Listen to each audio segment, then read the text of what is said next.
Morning.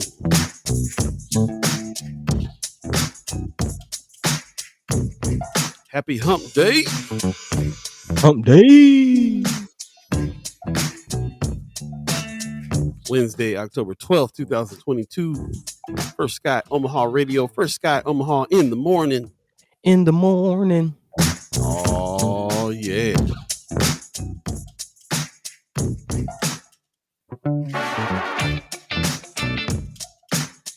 Hey, hey, hey. Good morning, good morning, good morning, good morning. Get up, move your body. Hey. Shout out to the 630 crew. Shout out to Beth. Thanks for the good word on the playlist this morning. Appreciate you. Good morning, Pops. Yes, it's Women's Wednesday. Good morning and mad love to the First Sky Squad and fam. Good morning, Pops. Hey, peace and love. Peace and love. Wanda Lewis gives us a good morning. Judy Prinzer says, so happy to be with you all. Appreciate you, Judy. Top of the morning to you. Happy that you here too and getting up so early in the morning with us. Man, the ass crack of dawn in the darkest of the nether regions. Man, it's quite the visual you just painted there. Before the sunlight hit you. Morning, fam. Brother Valentine, good morning, good morning, good morning. Well, thanks for joining us. Did anybody get any sleep last night in Omaha? Man. Because yeah. It was quite the show last night. Quite the show. It was a storm or something? What went down? Yeah, big time storm. Yep. Rocking people's houses with the thunder. Man. Hot mess. Christy Norris says, good morning, y'all. Yeah, you said check on your loved ones. Yep. Yeah. Elderly, make sure everybody powers is still good and things like that. Man. Well, I keep my alarm on my phone because I know good and well that mug don't go off. I'm not getting up. Man. That's right. It is Women's Wednesday today. We should we're expecting Precious McKesson today, Politicin with Beee, and also Kimara Snipes was good in the hood. Man, Christy Norris said it hailed over there. Serious storm, bro. Serious storm. Amy Huffa says, good morning. What's happening, Amy? How you doing? Terry Crawford gives us a good morning, First Sky. Good morning to you as well. Hey. Once again, shout out to the 630 crew over there on the radio channel. You can go to firstskyOmaha.com, hit the listen button, get busy with a celebration of black music. Celebration. All day, every day. It's going down. It's a celebration. But not have a couch around. Good morning to you as well. Leia Keister, appreciate you joining us over there from YouTube. Hey, if you're on Facebook, then share the show. Apparently, there's a way to share it on YouTube as well. Yeah, man. I tried it. It didn't work. I must have missed a step. We got to get the instructions again. But appreciate you. Like and subscribe, all that good stuff. And Twitter. I think you can share us on Twitter. Repost. Lots of good stuff going on Twitter, man. I'm kind of surprised. Didn't realize how much activity is going on. Yeah, man. I was like one of the first people on Twitter, yo. I should have stuck to it. Yeah. No, literally, I signed up for my Twitter account when there was like literally 2 or 3 people on Twitter. Like you can see who was all on Twitter. What? Yeah, I had to sign up as a part of an infotech class. So, do you still have the same handle? Yeah. I still have the same. Actually, no. I think I had to I forgot my password and I had to create another account a couple years later. But it was still early on. Yeah, man. I didn't know what it was. Might have been the first 3 or 4 people on Twitter. I mean, I still was. I just didn't use it because there was nobody was tweeting. It was real quiet. Dang. Real quiet. So yeah. It was like, how does this thing work? Like, how do I use this? What is this Twitter? What is that? Same thing for Cash App. I was like one of the first people on Cash App too. Well, you need to hang out with me back in there. I'd give you some vision about what's man. I you as far as tech, I don't know. I'm maybe not good with the early adopter. I need to figure out how to use the thing before I get my hands on it. Well, just hang on to it. If you don't know, hang on to it. Don't let it go. Yeah, that part. Figure it out. Hey, thanks for joining us. Wednesday, October 12th, 2022. 22. It is hump day right now, man. It's going down. Women's Wednesday. We're expecting Precious McKesson and Kimara Snipes to come on today. But welcome. It's Hump Day. Yeah. I hope that you guys are feeling like you're getting over the hump today for sure. Get ready to get delivered. Yep. We still gotta find that clip. It's hilarious. Yeah, man. For those who don't know, yeah, we definitely gotta lay it on them. It's hilarious. Stacey Jean says, "Good morning, first Sky Omaha family and friends. Good morning to you as well." Rome's reviews. Mayor Sanchez ain't no thing but a chicken wing. Hey, with the Mary Jane. Come on, Rome. Brooke Allen gives us a good morning. Good morning to you as well. Good morning to all of you that are coming in this morning early with us, chat chimers. All of the ghost listeners that are here as well. Do us a favor, share the show on your page if you are on Facebook and YouTube and Twitter. Share the show so we can get as many people talking today as we can. Got a lot going on today, of course. Yeah. Some continuations of some stuff we've been talking about the last few shows. And I think Precious is going to be having a lot to say about this Ben Sass thing because she was kind of chomping at the bit on Monday about it. So, man, the students had a lot to say. So, yeah, I'm pretty sure Precious got at least something to add to it. So, definitely looking forward to the guest today. But before we get into, what to expect for the day, how you feeling, Paul? How you going this morning? I'm tired, boss. He tired, boss. Boss, he tired. You know why? Because I finally got to sleep, and then all of a sudden, the thunder and the rain started hitting, and like Christy North says, hail in some places. But yeah, here's a little shot from Mike Mackian. Man, that he went outside. He always goes outside and takes shots at the storm. That's what he caught. So what did he take that with? Oh man, Mike Mackian is a consummate professional, brother. That's a Nikon camera. He's got a nice lens on that mug. He takes pictures of the moon, all kinds of stuff. But yeah, he catches. He's an expert at catching these storms. And look how many shots hit the ground, man, at one time. It was rocking people's houses last night. I'm surprised anybody got any sleep. Almost looks like a brain. It kind of does, don't it? Yeah, like the neuron pathways and receptors and things like that. That's probably how it looks when your synapses is popping in your brain, just like that. Man, nature's a beautiful thing. But yeah, it can be dangerous as well. So hopefully everybody's all right. Check on your loved ones, check on your vehicles, things like that. Yeah, man. Josh Tate says, "Good morning and happy hump day to all." Appreciate you, my man. Appreciate you getting up early. So yeah, let us know. Did you get any sleep last night? Did it keep you up? Did you sleep like a baby through the storms? Man, I didn't get much sleep last night myself, but it wasn't a storm. Just tossing and turning for some reason. So different. It was an inner storm. Yeah. I guess you could say that. But yeah, definitely ready for a siesta fiesta a little later on. Looking forward to that. But in the meantime, in between time, we are here doing the thing. So if you didn't get any sleep, like my man Paul or myself, we appreciate you for at least still waking up this morning and joining the conversation with us. First Sky Omaha in the morning. And again, we do have several things to talk about. A couple guests coming this way. Mm-hmm. Usual suspects. Again, politicking with P and finding out what's good in the hood with Sister Kimara Snipes a little later on. So definitely looking forward to that. Also, as Paul mentioned, we do have some conversations that are spilling over from previous episodes.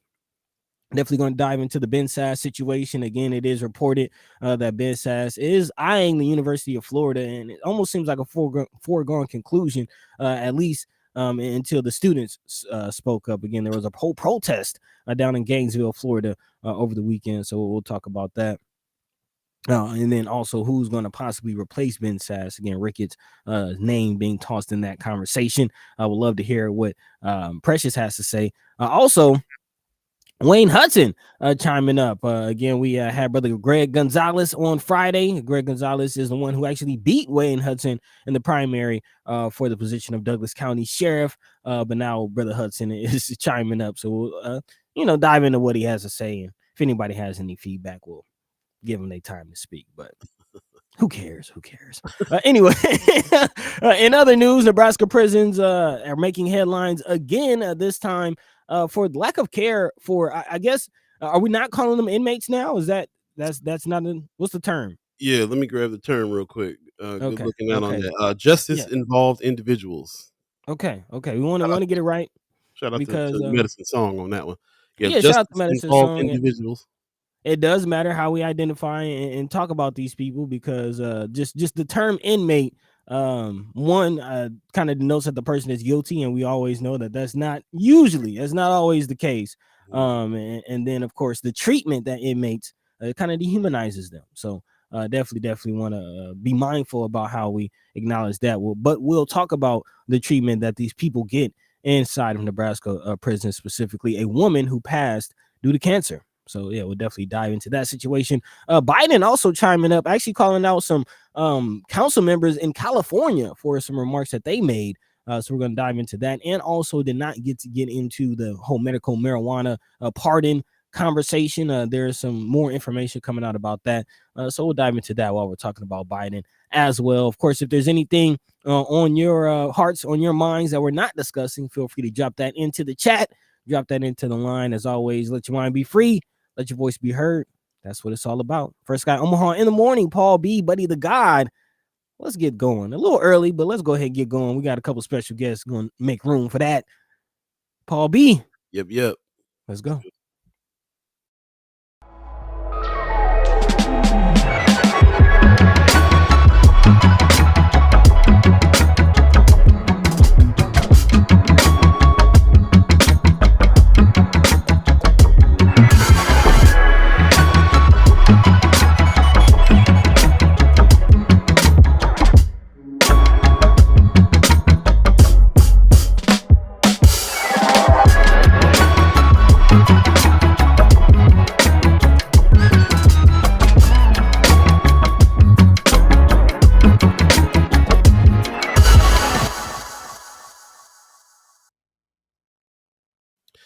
What up? Good morning. You're listening to First Sky Omaha Radio. First Sky Omaha in the morning.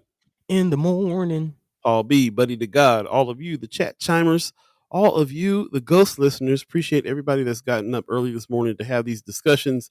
We know that you come in and out, so if you ever need to go back and look at the show in its entirety, of course, you can go back to where we broadcast from, Facebook, YouTube, or Twitter, and go back and check the whole show out. And make sure that you check out all of the comments as well, because this show is made up of chat chimers who are our co-hosts. And that's the reason why we're here, is for us to be able to have these discussions. So a lot of good information in the chat. And I'm sure today will not be different. There'll be a lot of good information coming today. So definitely check that out. Also, if you're on Facebook, do us a favor and share the show on your page right now. And let other people know that it's happening, so they can come on in and chime in on the main page, the main First Sky Omaha page. If you're over on Friends of First Sky Omaha and we missed your comment, apologize for that. Not monitoring that, and doesn't pop up in our chat here with the technology that we have right now. So you have to come over to the main page in order to be a part of the chat chimers forum right here. So thank you again for everybody who is faithfully coming back into this space here, so we can have these discussions. And we really appreciate you. I can't do this show without you, and people are listening. Remember, we say things on here and discuss things on here, and we all of a sudden get these serendipitous calls. Hey, we'd like to be on your show, or hey, we heard somebody say this on that. So people are actually really listening, and not just the ghost listeners. There's a lot of people that are getting referenced now, and they'll go back and look at clips, and then contact us directly and talk about things. So a lot of activity going around because of these conversations. It's all because of you. We really appreciate that. So in the meantime, between time, like we said, we got special guests coming in. We expect to be politicking with Beee in a little bit. Precious McKesson will be in the house, and we'll be seeing what's good in the hood with Kimara Snipes a little bit later as well. Stick around for that. And in the meantime, let's jump into some topics. So, Buddy, what's on the roster?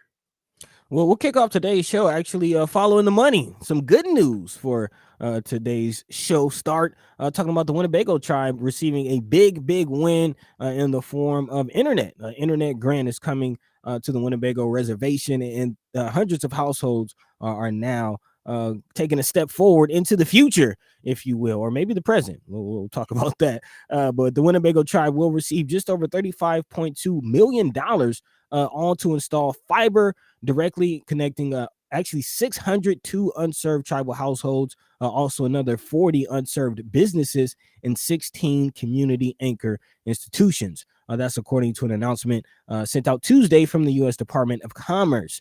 This grant is all a part of a national telecommunications and information administration tribal broadband connectivity program. And again, this comes on the heel of the 2021 bipartisan infrastructure law. If you remember, Biden put out, the Biden administration, I should say, put out this whole infrastructure report card, of which Nebraska scored a C on. So this is definitely a response to that. Among some of the members who supported this $1 trillion infrastructure bill is U.S. Senator Deb Fisher and Representative Don Bacon. Victoria Kitchen, who's a tribal chairwoman for the Winnebago Tribe, said, "We see this as a huge advancement that will open the door for new opportunities for education, commerce, and communication on the Winnebago Reservation. The lack of adequate bandwidth was particularly emphasized during the pandemic." Grant funding through the program prioritizes the deployment of broadband to underserved households on tribal lands, according to a release. It also invites proposals to address the digital divide, including those related to telehealth, education, and workforce development. So again, you think back to some of the things that were going on during the pandemic, and the areas of, first of all, getting the information out was definitely based on the internet. If you don't have access to the internet, how could you get some of that information, or apply for tests, or any of the services that were made available, especially if you're on a reservation, miles away from kind of the general population? Are those services and resources making their way out to you, especially if they can't get to you via the internet? And then also take in consideration schools. A lot of the schools were going remote learning, and the internet was so bad, even in areas of OPS, that OPS had to invest in hotspots, and making sure that families have their own infrastructure and internet laid out. So just imagine what that situation may have been on the reservation. So again, this is a big step forward for these people on the reservation. For our brothers and sisters out there, definitely help them. Like I said, moving to the present, really, not even to the future. I mean, it's 2022, and we're talking about communities just now getting internet. Right. Shout out to William King, 95.7 The Boss, who got the ball rolling with helping some of our indigenous brothers and sisters get some broadband. At the very least, they didn't copied him. They copied his style. Yeah. But I'm glad that the millions are getting there doing what it does. So that's what's up. Yeah, man. I'm very happy to hear this. I don't want them to forget, though, that there are still parts of North Omaha that needs some broadband attention as well. And remember, just reminding people, when we talked to Senator Carol Blood, put some respect on her name. She was able to let us know that a lot of the infrastructure is already there. They've already run these wires, run the broadband underneath the ground to get to our neighborhoods, but they just haven't utilized those lines or turned those on. And it's all economic reasons. Cox and CenturyLink are kind of a duopoly, and they can kind of do what they want in areas. So also we got to remember, we got to shout out, we got to say, speak up when it comes to them, and say, hey, give us broadband, give us better internet in our neighborhoods as well. But the stuff, the Winnebago Tribe had no internet at all in some areas, and then very, very shoddy and messed up internet in other areas. So this is a big win for everybody, that they get to be more connected. So yeah, and it's not just the Winnebago Tribe. It's actually 15 different states across the country that are sending out these grants to their native tribes: Alaska, Arizona, California, Colorado, Kansas, Minnesota, Montana, North Dakota, Nebraska, Oklahoma, Oregon, Texas, Utah, Washington, and Wisconsin. So yeah, quite a bit of areas sending those out. So wait a minute, they are sharing that? No. So all of this is a part of a $1 trillion pot that came from the federal government as a part of this infrastructure law. Okay, that sounds good. So the tribe is actually getting the millions that we're talking about. Right. That they're being promised. Yeah, that part. Also, I did want to mention, you talked about North Omaha and Brother Bill King. I will lay out. We should probably look at some of the powers that Cox has. Because if I'm not mistaken, the reason Brother King went out to the reservation is because he was trying to get internet in North and South Omaha, and it was blocked by Cox. Therefore, he had to go out to the reservation. Again, I'm not 100% sure on that, but I think that's what I heard, how that whole situation played out. And if that is the case, then again, we definitely need to look at what powers does Cox really have? As a private organization, are they giving too much lateral power especially in the community? Very true. Very good questions, man. And especially with the future, like I said, Senator Carol Blood put some respect on her name. Talked about the future of broadband as well. That's going to be coming from the satellites. Who has control of those? Who's going to be piping that in? There's a lot of questions there. When we're already feeling like CenturyLink and the Cox are a duopoly here in Omaha. It's hard to get any other companies in here to have any kind of competition at all. So, yeah, it's something we definitely got to kind of keep a look at for real. Kimara Snipes says they should be able to answer those questions. We hope so. They should be able to come on and tell us what's going on there. But she says before that, talk to public service commissioner. Okay, cool, yeah. Yeah. So that's a public office? It is public service commissioner. That's the first time I heard that job there. That's interesting. So is that like a public office that somebody that's either elected or appointed to oversee internet? Is that Crystal Rose? I heard that name before. Okay. We gotta dig into that for sure. Amy Huffless has a question. So a grant that they had to apply for, this just got appointed to them, right? Yeah. From what the article is reading, again, it doesn't explicitly say whether they applied or not. But I think this is something that they were just awarded. It says grant funding through the program prioritizes yada yada yada. It says the Winnebago Tribe's grant was one of 23 announced by the National Telecommunications and Information Administration. Later on, it does say that they are taking proposals that address the digital divide, but I don't think this is something that they apply for. But again, I'm not sure. That's a good question. Amy Huffless says Great Plains Communication has been saying some things backing that comment about Cox blocking fiber in South Omaha. I didn't necessarily believe because they're a competitor, but yeah. So interesting. Mayor Sanchez says he's heading towards the Winnebago Tribe now. He says the show does cut out and lag some along the way. Well, we appreciate you giving us a report on that on the reach. For sure, really appreciate that. Kimara Snipes says it's an elected office. Really? Talking about yes, because I remember when Crystal Rose ran for it. Now that it's coming back to me now. Public Service Commissioner. She says the Public Service Commission recently had about $2 million that they were trying to find a place to invest in it. I'm not sure of all the details. Interesting. Okay. See, this is why we follow the money, y'all. $2 million just sitting out there like, hey, we got $2 million. I wonder what we should invest it in. Why don't you ask somebody? You better ask somebody.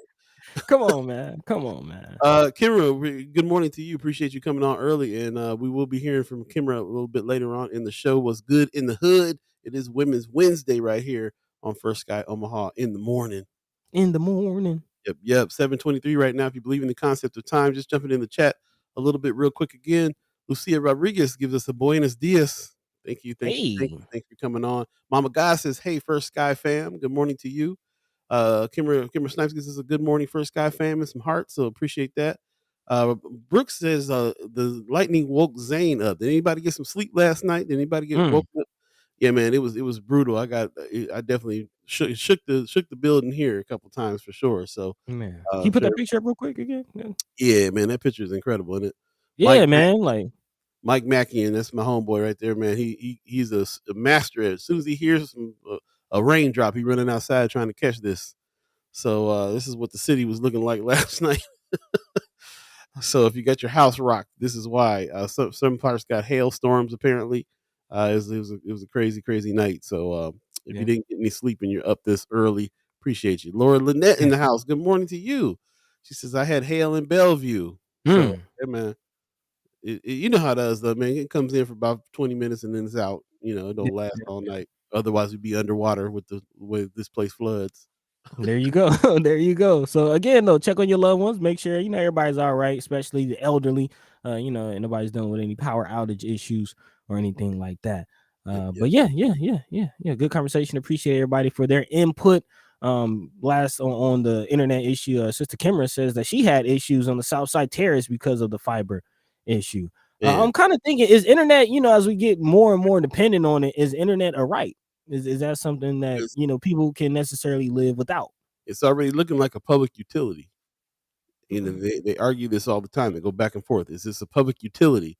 And the way that the government sets things up, where you can get where some of the things that you apply for and stuff in the government, you have to have the internet for. They're leaning towards, yeah, it's a public utility. If that's the case, then they, we got private companies that are in charge of that, and some of that stuff needs to be regulated at the very least. As, as you can see, it's a political thing now where it leaves people out. You just leave whole sections of town out. If you know what I'm saying, like some sections of town don't have internet fast enough to do the things they need to do. So they, if OPS has to do stuff like, okay, we're going to do remote learning. Here's some tablets. Here's some laptops. You may not have the best internet down the street from the school, so here's some hotspots. And you got a problem. Yeah, There ain't no definitely. reason in the world for the North and South Omaha, as established as those cities, as those towns are, to not have broadband in every inch of that joint there. So Like, you saying it'd be like a situation like when you get a spot and you gotta like apply for you gotta set up your OPPD account and your MUD account. It'd be like Cox, like you gotta set up a Cox or a CenturyLink account along with those things as well if it were to be a public I utility. mean, we already do that. So the public utility part comes in with regulation. So just like how MUD can't just do everything they want to do, or you know what I'm saying, OPPD is a necessary thing too, and there's programs in place. If you don't have your electricity on, you can reach out and do programs to keep it on and all that. They already started doing some of that kind of stuff in the pandemic with the internet. So they, it's leaning more towards this whole idea of it being a public utility, and that means that they have to kind of regulate these private companies more. So, Man, well, this is definitely a conversation we're gonna have to carry on. Possibly Crystal Rhodes will be the one to have that conversation with. But this kind of has my mind going, on this idea of internet becoming a public utility, especially some of the things as we talked about, we've seen from the pandemic. That kind of goes. I could see the need for that and the reasoning for that, but also my mind goes to just will that allow will that give government more power to dictate what websites are available? Will they be able to throttle the internet? Will they be able, it's a full conversation that we might need to put a pin in. That kind of got my mind going, and some questions are coming to mind. So we'll have to round back to that conversation, and have to reach out to Crystal Rhodes. If anyone has any contact, let us know. yep. I feel like Crystal Rhodes came on in Mind and Soul back in the day. I got to go back and look at some of those interviews and see if that was the case. It is 7:27 right now. If you believe in the concept of time, I realize that sometimes I say that fast because we all know it, but somebody the other day was like, "What are you saying after the time?" I'm saying if you believe in the concept of time. It is 7:28 right now in Omaha, Nebraska. We do have a special guest coming on. Just got confirmation from Precious that she will be on very shortly. So in the meantime, between time, let's jump into another story real quick before we get in with her, if you don't mind. Oh yeah. This is the perfect story to kind of set up because I'm pretty sure she's gonna have something to chime up on this situation about talking about Ben Sasse. Yeah, man. State Senator Ben Sasse, who is possibly going to be stepping down pretty soon, actually expected to step down at the end of the year after he was selected as the sole finalist out of actually 700 different candidates, which is very, very interesting. But apparently the board of trustees at the University of Florida felt Ben Sasse was the right guy for the job. However, students didn't agree. On Monday, Sasse was set to have a press conference and open forum to address the students and answer questions about his new position. And students showed up in droves, actually causing Sasse to leave the forum about 15 minutes early, at which point about 300 protesters entered the ballroom where the event was taking place. Protesters called Sasse homophobic and racist. That's according to the Independent Florida Alligator, the campus paper. And actually, one of the three forums held during the day, Sasse was asked about his stance on LGBTQ plus rights after he was condemned, or after he himself condemned the U.S. Supreme Court decision guaranteeing same-sex marriage back in 2015. The Independent Florida Gator quoted him saying that the decision was the law of the land, quote unquote, adding that it was going to change, or that it was not going to change in the near future. So again, not really showing forward thinking. A video obtained by CNN shows protesters chanting, "Hey, hey, ho, ho," Ben Sasse has got to go. Hey, hey, ho, ho. Ben Sasse has got to go. And Hey, again, this is before he even officially took the position. The board of trustees did vote unanimously to name Sasse again the sole finalist after interviewing over 700 candidates, to which the students are actually not happy about. One student says many are concerned with Sasse's past comments that show he is not in favor of same-sex marriage and abortion. When it comes to a community as diverse as UF, students overall don't feel he is a good fit. They consider him a political appointee, essentially. They believe it's a bad look on the board of trustees that named him the sole finalist out of 700 candidates. So the students are reading the writing on the wall. They don't want it. What are your thoughts? Well, first of all, it strikes me as very interesting that these students are informed enough to be looking and seeing who this cat is, and Man, we talk about who he is here. He's he represents Nebraska, so like that's it seems real local for us to talk about Ben Sass all the time, and so this really interesting that this whole group of people, this whole group of people over here, are just like, nah. He ain't even here yet, and they chanting, "Hey, hey, ho, ho, Ben Sass got to go." man, He ain't even in there yet. So I think it's real interesting that they had already known, they already did the research, hearing about this cat, and was able to rally this many people up. It's more than this. This is just one shot of one room that they were in. They were all outside. yeah, It you was can a see lot a of group people. outside. Yeah, it was a lot of people that was like, nah. And he had to cut. That's funny that he had to cut his thing short and take off. But I'll save a lot of my comments too for Kimmer. I mean for Precious, because she really wants to. There was some stuff she was trying to get on and call in and say. I was like, I'm Precious. We don't have the phone situation together, but I'll get together, because she was really trying to get going on it. Man, that's fun. That's real funny. Pops in the chat. Any viewers of the TV show Suits will remember the character with the tongue in cheek named Sheila Sass. Say that fast 3 times fast. Now I know how the writers came. Now I know how the writers came up with that humorous name. You never heard Ben Sass before, huh? That's funny, Sheila Sass. Um, yeah, man. This dude is kind of notorious around here, legendary, notorious. I'll just say notorious. And as a matter of fact, like you said, very good timing indeed for us to be talking about this, because I cannot wait to hear what Precious. I've been waiting for 2 3 days now on what Precious has to say. And ladies and gentlemen, Precious is now in the wings. Ladies and gentlemen, we are politicking with P. Precious McKesson. Good What's up? morning to you. How you doing? Good. I feel like my eyelashes are funny. I'm good. How are y'all? Man, tired, boss. We tired. You get woken up from the storm. No, Did you? no, I sleep with the windows open when the storms hit because that's the best sleep I get. Really? I was gonna say some people do sleep better with the rain. Some people enjoy it. Yeah, I Even enjoy when the rain. that wasn't just rain, bro. That was lightning and thunder. The lightning. Hell, you name Every, it. every window is open, and I enjoyed all of it. Wow. Okay. Okay, I well, sleep getting your good in the rest. rain too, just not in the thunder. I sleep through it Uh, all. well, Well, then that's you should be rested and ready to go. Yeah, there you I go. mean, like what 26 days until election, so I'll take it. I take any type of sleep I get. I'll take it all. I ain't I getting heard up that. unless it's a whole damn. It got to be a tornado coming. I ain't getting up. Hey, I feel it. Self-care, as we always talk about, self-care is definitely an important part of it. Making sure you're getting your rest and things like that, especially when working as hard as you work. So Yep. yeah, let Oh, us know how's it going? How's the campaigns going? How's voter engagement? How's it's everything looking? going good. Just out here, just grinding. Making Yeah. sure that we're being visible. Senator Vargas opened up his office in North Omaha this past weekend.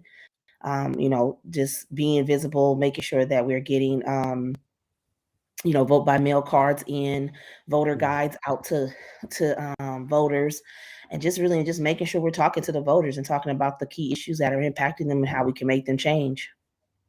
That's what's up. Your mom asked for my sweatshirt, so I got to show it. Yeah, let us know. Hold on, let me see. Pass the what like we used to do. If you don't know this, we can't be friends. So what does it mean, y'all? Buddy, are you friends with Precious? Buddy, if you don't know, I don't know. like we used to do. Pass the peas like we used to do. Yeah, it's old school. It's a little before my time. Way before all our times. That's James Brown, baby. Pass the peas like we used to do. Yeah, We're doing Thanksgiving. Thanksgiving, sure. That's right, man. It's coming up. Beans, greens, potatoes, tomatoes. Hey, you name it. It's going down. Hey, Mark. And then remember Martin redid it? Remember when Martin did one of the shows? Oh man. I don't remember that. Man, and they doing a Martin remake. I'm not a fan of peas though. You can keep the peas over there. You can pass. He'll pass on them peas. Only pea we like is politicking with P. Hey, there you go. Mark Matter in the chat says this is a long setup for Ricketts to take the seat. Talking about Ben Sasse moving out.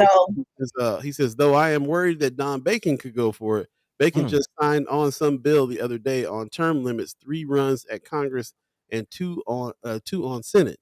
Which I'm gonna be honest with you. I do think there should be term limits in Congress and in Senate, because you do have I mean, and it's not every day I would agree with Don Bacon, but I do agree on term limits because, number one, you have people sitting in Congress who have been in Congress since I was 1 year old for 42 years. And it needs to, and you have to change according to the representation, according to the generations that are in there, because now you have people who have still, most likely, not saying they're still mindset in there, but I think it's time for change. It's time for people to be able to pass the baton. And I don't know why if people are scared to run against these legends, but it's like, it's not about being scared. It's not being a disrespect to the legends. It's letting them know that it's time. It's a new era. It's time for new representation. So I'm in agreement with it should be term limits on Congress and in Senate. Yeah, makes sense. Definitely makes sense. But as for Sasse, the ass, let us know. Ricketts. I think it's so okay. So just when we go back to it, it was just so weird how it happened. So we know that state law, per the state law, the governor appoints the person who replaces that seat. And they have within 45 days of the actual official resignation. Then that person will then have to run in a special election. Well, I should say, no, we'll have to run an election in 2024. So the next general election, which is 2024. So that person will only sit in that seat for the 2 years and then have to rerun. Now, this is the thing. Could Ricketts appoint himself? Yes. Do I think it'll be unethical? Yes. But then we know, well, he says, well, he'll wait until the next governor is elected. I'm just gonna say, if that motivates you even more, I need y'all to get out there and vote for Carol Blood, because that means Carol Blood will then appoint the next senator, because she would have 45 days. Well, they would, depending on when the resignation is, that person has 45 days to appoint that person to the seat. So if that motivates you, vote Carol Blood, because then, as she said, she would appoint someone who would not want to run for that seat in 2024, so that they can focus on doing the work for the next 2 years and not have to worry about a campaign. So I think that's honestly a good idea. Someone who would go in and do some work for 2 years and then come out. I say this, it'll be a good day to put a Black woman in that seat for 2 years to shake some things up and make some history for real. That's how I look at it. Look. History, that's how history making P would look at it. That's what's up. Yeah. Hey, that's right. I just want to say that I made that point that Pete Ricketts put that on the record. He said that in public. He doesn't, we pay attention to what he chimes up at. He actually said that. It's in writing. It's in the news. He's going to wait for the next governor to make that appointment. So now, first of all, he better not renege on that, or else he's going to be looking real foolish. Second of all, it made me. My second thought was, I wonder if he he's really counting on Pillin. to win. You know what I'm saying? But then the third thought was what you were saying right there was just like, okay, well that's an opportunity there because we know Carol Blood Senator Carol Blood put some respect on her name is not going to appoint Pete Ricketts in that seat. So No. yeah, get Blood in there, please. Yeah, so so I mean, it was very I mean, like everybody knows that Pete Ricketts run and he ran for that seat and lost. Always. I forgot about that. Yeah, I mean, you guys are. Hey, make sure you always let somebody know about their L's. He lost. I forgot about that. I want him to remember that loss, and then he came back for governor because he lost. Wow. Because he was in it.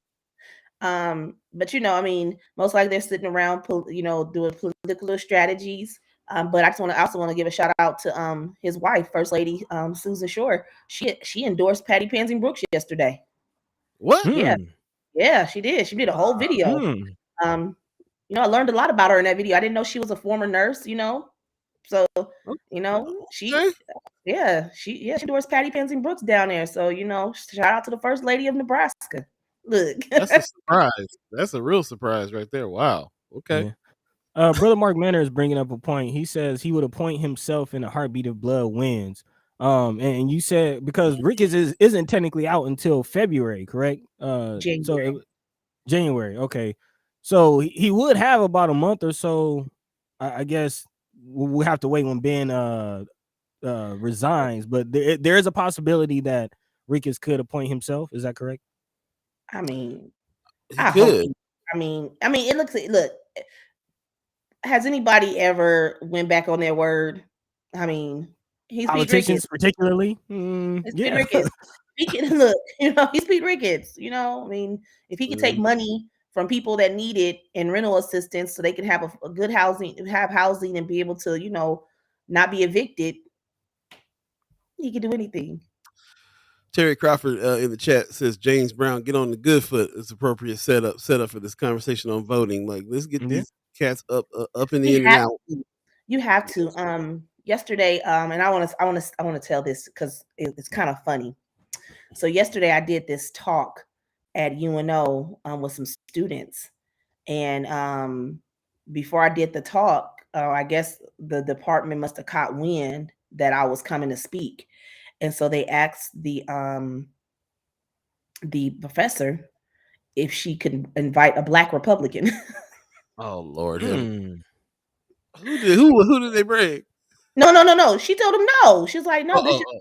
She's like, this young lady's coming to talk to my class about why their vote is important. Your voice, your vote.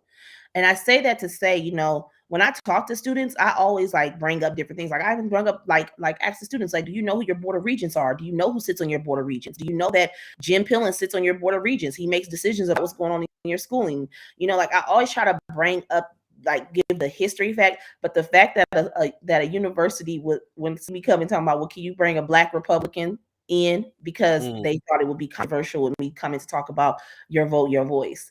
Man, I'm gonna need people to stop doing that. Stop trying to limit us when we come to talk to people that look like us or if you're scared that the university is gonna get backlash. I'm not nobody important that somebody gonna be picketing outside of the school. Like, your donor's not gonna turn away your money because Precious McKesson came to talk to 15 students. Trust me.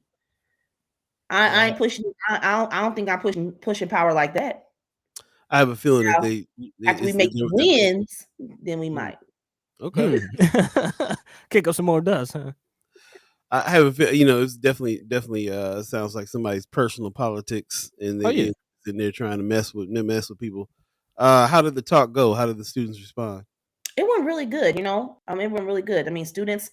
I feel like when we start talking about the history of voting and why it's important to vote and how it matters, I always give examples of Dr. Roger Garcia, who's county commissioner, when him and Mike Boyle ran, and that actual seat was decided by 3 votes. So I always talk about that. That's one of that's the closest race I've ever seen in politics. I've been I don't think there's ever been, I don't know, a race that close decided by 3 votes, And so we talk about, your registration. Yeah, you can register 1 million people, but if people don't actually do the action behind that registration and go in and vote, you're just a registration. You're just a number.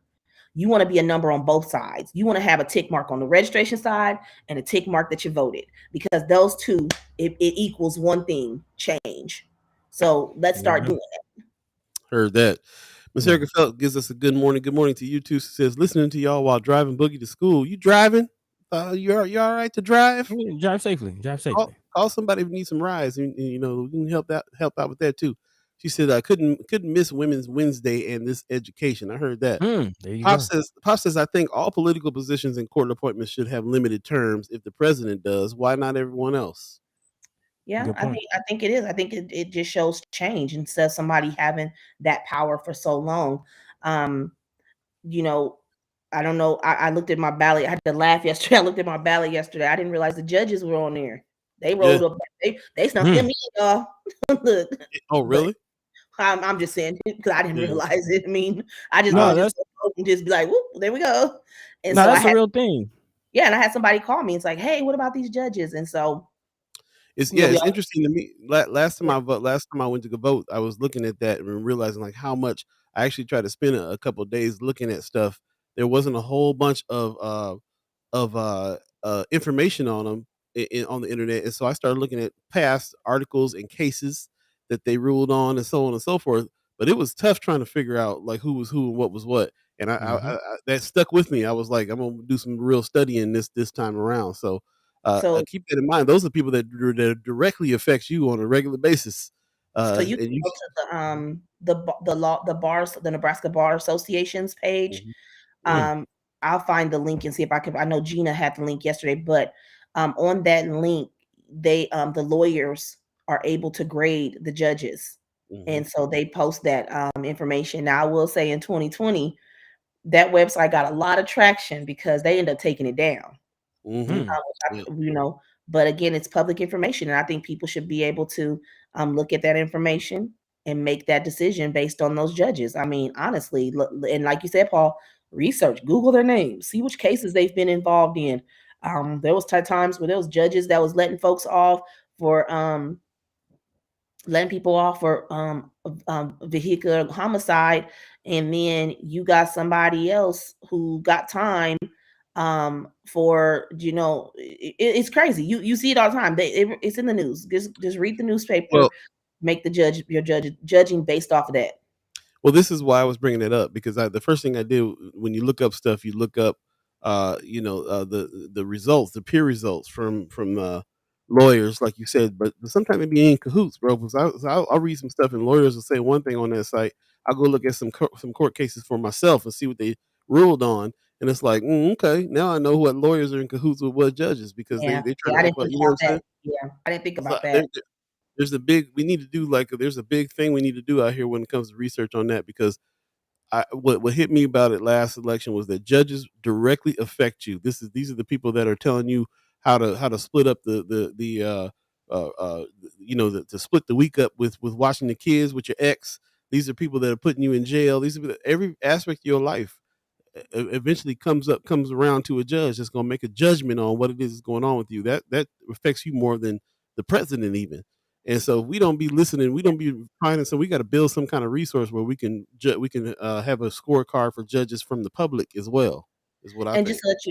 Just to also let you know, and I said, because I worked in the clerk of district court. So when you go in and file a case, your judges are normally randomly selected, based on it's randomly selected in the system who gets assigned that case. But then also know that whoever the presiding judge is for the entire year, from July 1 to June 30th, those judges normally get like certain cases they're the presiding judge, and they're the ones who do like certain warrants and everything, because they're the presiding judge for the entire year. So just know they it's one judge for the entire year in district court. So yeah.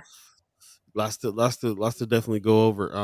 I'm hoping I didn't go get the guide yet that you guys put out, or that but I'd like to see if there's there's some guidelines, some suggestions on judges. Make sure I check out the women elite, the League of Women Voters. Their guide that they do is very, very informative. Like I remember, like before I even started politics, like that was one thing I would always look for, and read the questions. And I tell you this: if someone doesn't take the time to answer those questions and update their information, that tells you a lot. Like update your information. You're an elected official or running for office. Answer those questions. The people have no matter who you are.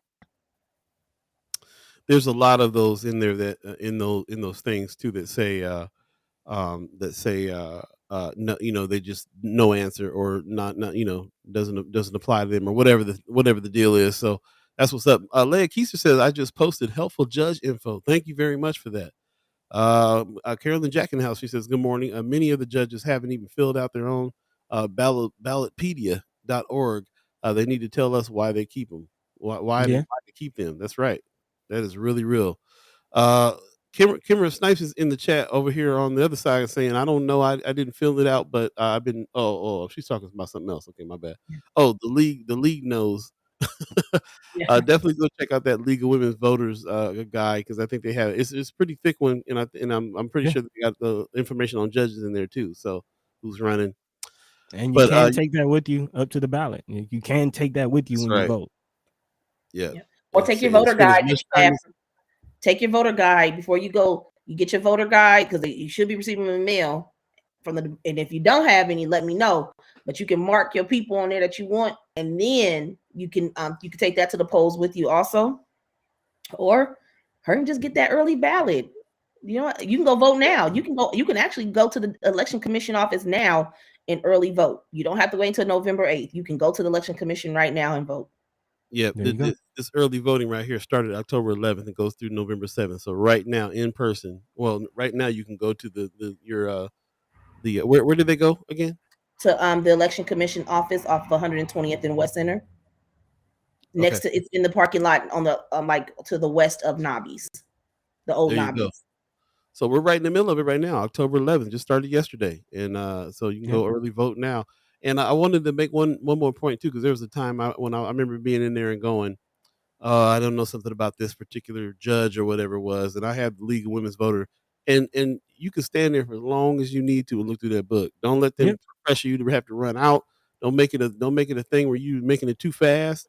You can stand there for an hour reading that voter's guide if you need to. Do whatever you got to do. I stood there with my phone looking up judges last time too. So don't let them rush you out. Yep, that's your time. And then that's why requesting that ballot early is very critical, because you can do it in the comfort of your home, and sit there and then take it. Research. Josh Tate says I dropped my ballot at the courthouse box yesterday. That's what's up. Hey. Right yep, on, I dropped myself and my brothers off. And it's funny because my brother, he might, my brother's a quadriplegic, so he's home all the time.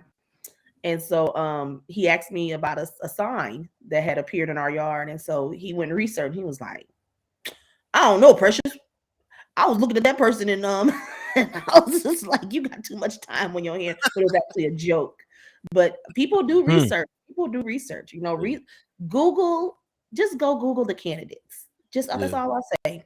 Google the candidates, because I don't care what they have done or what if they've done something positive in the media, negative, trust it's there. There you go. Google your best friend. There you go. Kimara Snipes says, my job supplied the League of Women's Voters with grant funding to get those guys put together. We're talking about the Nebraska table. You all right over there? I just dropped my phone. She said, one of my organizers, I'm training, help get it translated into Spanish as well. So definitely do that. You can pick them up at the libraries. They just got their deliveries this week. So that's what's up. Available now. Also, speaking of the civic engagement table, we'll get into this, I'm sure, with Sister Kimara a little later on, but there's some documents and some resources available in other, I think, Korean, Somali as well. So they're again, don't let the language barrier stop you either. Let's your voice matters as well. We got about 5 minutes to the top of the hour. Precious, I know that it's all about vote right now for you. And like I said, you've been up, you know, you ain't even sleeping hardly because it's all about getting this push out. Anything else besides the vote that is on your mind, or it's really just all boiling down to this now, right? The less than 30 days, it's getting out there and voting, making sure that people are getting the right elected. I know we had, and I'll bring the subject up. I talked about it yesterday, and I'll say it again. You know, just, and I say this with respect because I don't want to be disrespectful to anybody, but when we're talking to voters, and sending messages to voters, we got to make sure that we are giving information that's going to be meaningful. So I know that people are calling, asking me about, okay, writing in Wayne Hudson on the ballot. Oh Lord, yeah, we need to talk about that. I know. So I just want to just explain. I looked at the video. I watched it again. And in his video, what he was asking was not saying that he was going to be voted, but people are still taking as a write-in as if he can be voted in as sheriff. So I just want to just explain that writing in a candidate that did not make it through the primary, you cannot write that candidate in, and it's not a vote that's going to be counted. Now it might count like as in solidarity to you, but it doesn't count to the point that person will be elected into the seat. So I just want everybody to understand that, like, if you're doing something in solidarity, that's your prerogative. But if you're doing something because you want to see change and you actually want to see that person elected, that's not going to happen because they ran in the primary and did not make it to the general. So I just want to make that very clear that we do have Greg Gonzalez running. As the executive director of the Nebraska Democratic Party, I represent the Democrats, and that's what I'm going to represent. And we have Greg Gonzalez, who is running for sheriff, and I need y'all to show up, and I need y'all to vote for Greg Gonzalez on November 8th. We just had Greg on the show, and it was one of the most powerful interviews that we've had in a while. That kind of blew me away. I went back to review some stuff last night, got caught up watching it again, like, man. So definitely check out the previous show. What was it? It wasn't Monday, it was Friday he was on. Yep, Friday. Yeah, last Friday he was on. Definitely check that out again, man. He said some really powerful stuff. I'm glad that Kimara put me on to Brother Gonzalez. And so this thing that you're talking about here, where this other candidate, or previous candidate, was talking about, write me in, and it makes it worse. It makes it worse that it won't even count. So this is just, you know what I'm saying, like, it says something when a person who didn't win, a previous candidate, is bad mouthing and saying that these other candidates aren't fit for the job, and to write me in, and even though I won't win it, just don't vote for them. Be in solidarity with me. It's a bad look. I mean, it changes the tone, and it changes the tone, especially when we are supposed to work together, regardless of our personal things and what happened in campaigns. These things happen during campaigns. I mean, that's why they call it a campaign. You're campaigning, like, right. But again, like I said, I won't discuss the internal stuff because that's something that we said as a party and with candidates that we wouldn't. And right. So I definitely want to make sure that I give this to Greg Gonzalez because he won the primary, and he is the candidate for the Democratic Party. And so I want to make sure that people know that's who I need y'all to show up for in voting for him. I mean, I'm not going to badmouth the other candidate because it's nobody. I'm just going to speak who I need you to vote for. That's just period, point blank. And we got to make sure that we're sticking together in this, because again, this is what is at stake right now. And I don't know if many people know that person who is sheriff, if I'm not mistaken, will be the person who that department will be very much so running the juvenile justice system. Yep, that's what Brother Gonzalez said. They'll be the ones running the juvenile justice, Yeah. right? And we've talked about this so much.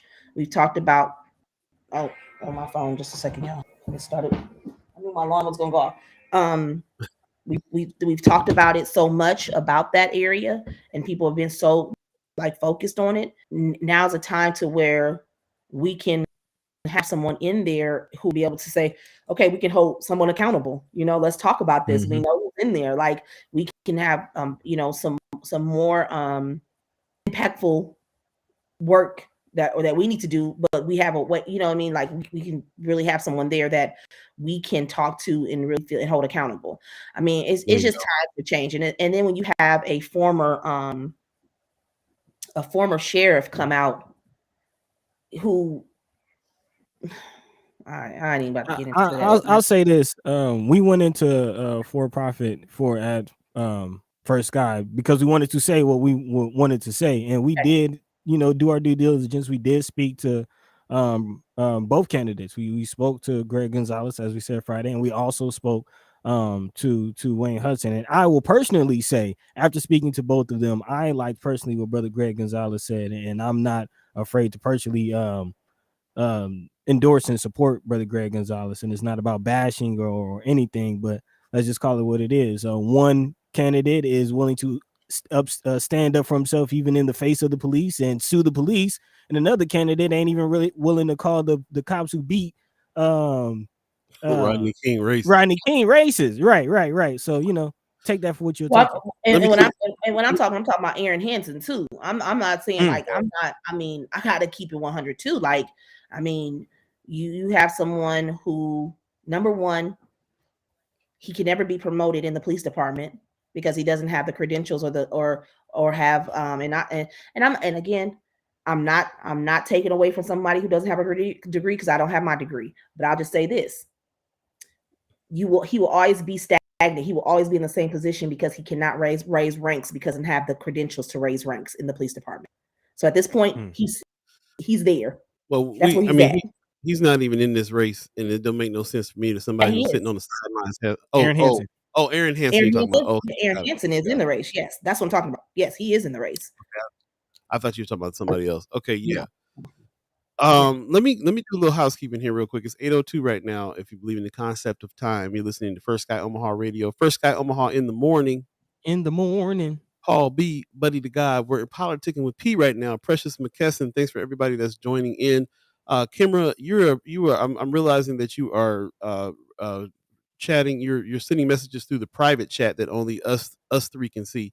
So go ahead and go into the regular chat there and put your stuff there. You said this because you're talking to Amy now. Let me get you connected to some resources for making vote plans. She can't see that because you're in the private chat. You're in the private chat, right? I'll go ahead and copy this and paste this and put this in the regular chat though to be on the page. But also she says that you can't be on the ballot during the primary and still run as a write-in during the general. A write-in vote is essentially giving Aaron Hansen, who is dangerous for the Black community, any community of color. So that's another reason that I think that with the brother who is asking people to write in, it's not even going to go to him. It's going to take votes away from other people and so on and so forth. So it's really messed up. Also, jumping back into the chat here, I will say Mama God is asking for signs. She says, speaking of signs, I asked hubby about putting signs in my yard. I live on a busy street. Can you get me in touch with someone to make that happen? I'm sure Precious can do that. You just tell me what signs. I'll inbox you. Just tell me what signs you need, and I'll bring them. That's what's up. On delivery and everything. Erica, I still got your pure blood sign. Sean McCarthy says, I was watching Jeopardy last night and I saw a slew of ugly negative ads against Vargas and Patty Pansing Brooks. All of the organizations had these vague names like Congressional Leadership Fund. I guess they're one of those dark money groups who pour millions into states to turn House seats and red, ugly stuff. Who said that, Josh? That was Sean McCarthy. Sean, yes. Horrible ads. Also, I forgot this, guys. I'm like, I'm horrible at this. So tomorrow at noon, the League of Women Voters and in partnership with the Press Club on Channel 6, they will host a live debate between Bacon and Tony Vargas. So that will be at 12 noon. So you can tune in to Channel 6. You can tune in. I know they'll stream it live on here. Y'all be on it.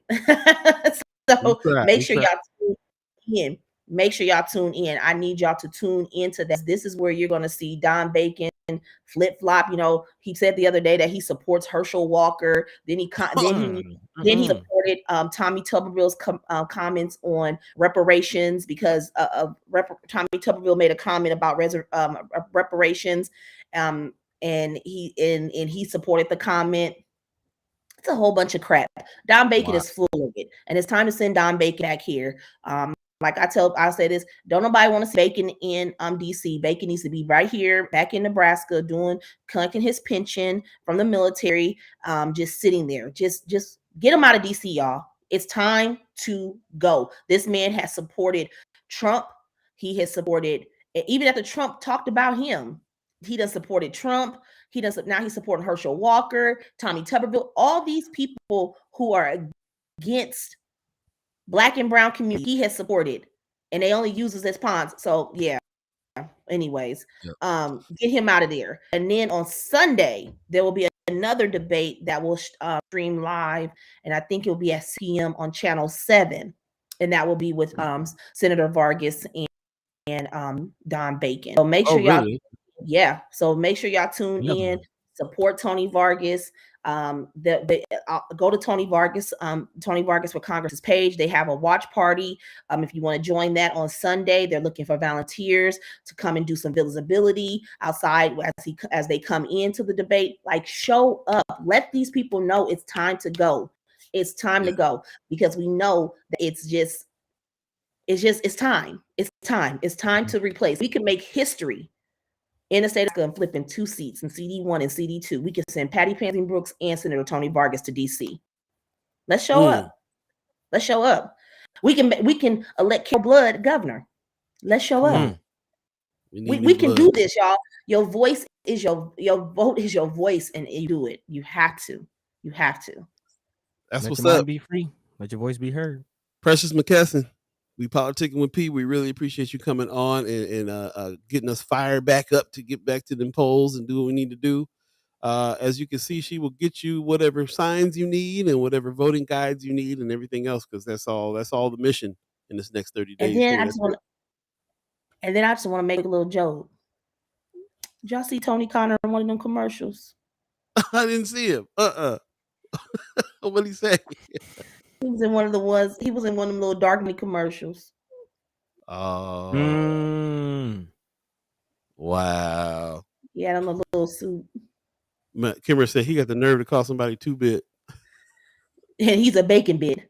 That's even smaller than the 2-bit. That's what 2-bit. He did. Oh, yeah, he did. But he's a little bacon bit. Marianne Williams says, Don Bacon on Twitter less than 10 minutes ago, the Nebraska Fraternal Order of Police has endorsed me for the 2022 election cycle. I will continue to be champion for public safety and, unlike my opponent, unequivocally defend qualified immunity. Oh, wow. Unequivocally. Okay, listen, ladies and gentlemen, listen, people, listen. Do you hear this?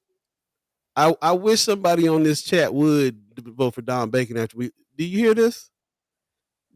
First of all, the Fraternal Order of Police, which is who we were just talking about, Tony Connor is president of, just endorsed him. He will continue to be a champion for public safety and, unlike my opponent, unequivocally defend qualified immunity. Qualified immunity is what gives police officers the right to kill, shoot people.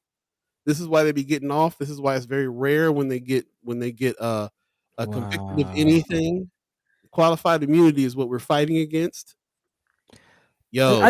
We just got to lay it out, because it's not just that. Also taking in account the whole Fraternal Order of Police taking away the Greg Gonzalez thing. So you mean to tell me that just didn't bring Kimara in?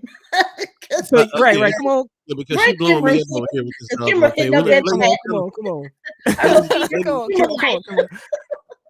Ladies and gentlemen, Kimara Snipes, we are doing What's Good in the Hood with Kimara. What's good in the hood? Kimara, she over here going off. I'm sorry. Am I calling it right? Am I so? You are absolutely. So they took 20,000 from Greg right. Gonzalez. And Buddy, I just thank you for also being willing to say that publicly, because I mean, I know Precious support Greg, but sometimes I do feel alone out here. You know, it's hard and it's crazy. Anyway, go on. And yes, I'm clearly biased because yes, I'm definitely working on the Greg Gonzalez campaign. But the question is why am I working on his campaigin? You said go on, and then people have known me for years out here. But go on.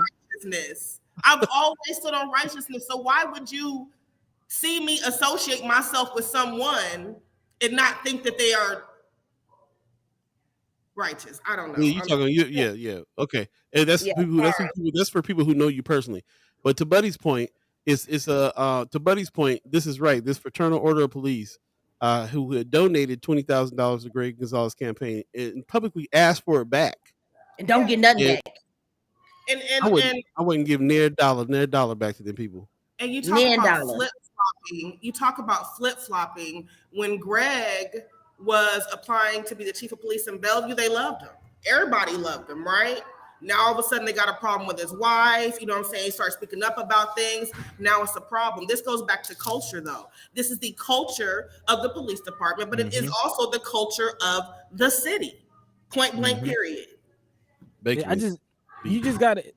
It's not a coincidence. Like 20,000, and it's not just 20,000 away from Greg Gonzalez. It's 20,000 away from Greg Gonzalez after he sues the police and holds them accountable. So you mean to tell me you're going to take money away from those trying to hold you accountable and give money to those who are trying to protect you? That's what you're telling me. Talk about how blatant that is. Like, it's so obvious, right? And you have to assume they know it's obvious and just don't care. Well, Tony's not that smart. He's a bacon bit, so. It's not him by himself, though. This is I know, signed it, but he signed it, so it's on him. He signed that sucker. He gonna take all this heat. And his name was connected to the request for the money back. Absolutely, but of course they're gonna have to have somebody, right? Yeah. Somebody got to be the pawn. But you know, like you're right. It is very obvious. Like y'all didn't do this before. Y'all do it after. Like, come on. Yeah, man. It's ridiculous. Linda in Chicago was commenting on this Tony Vargas thing, calling him a 2-bit politician.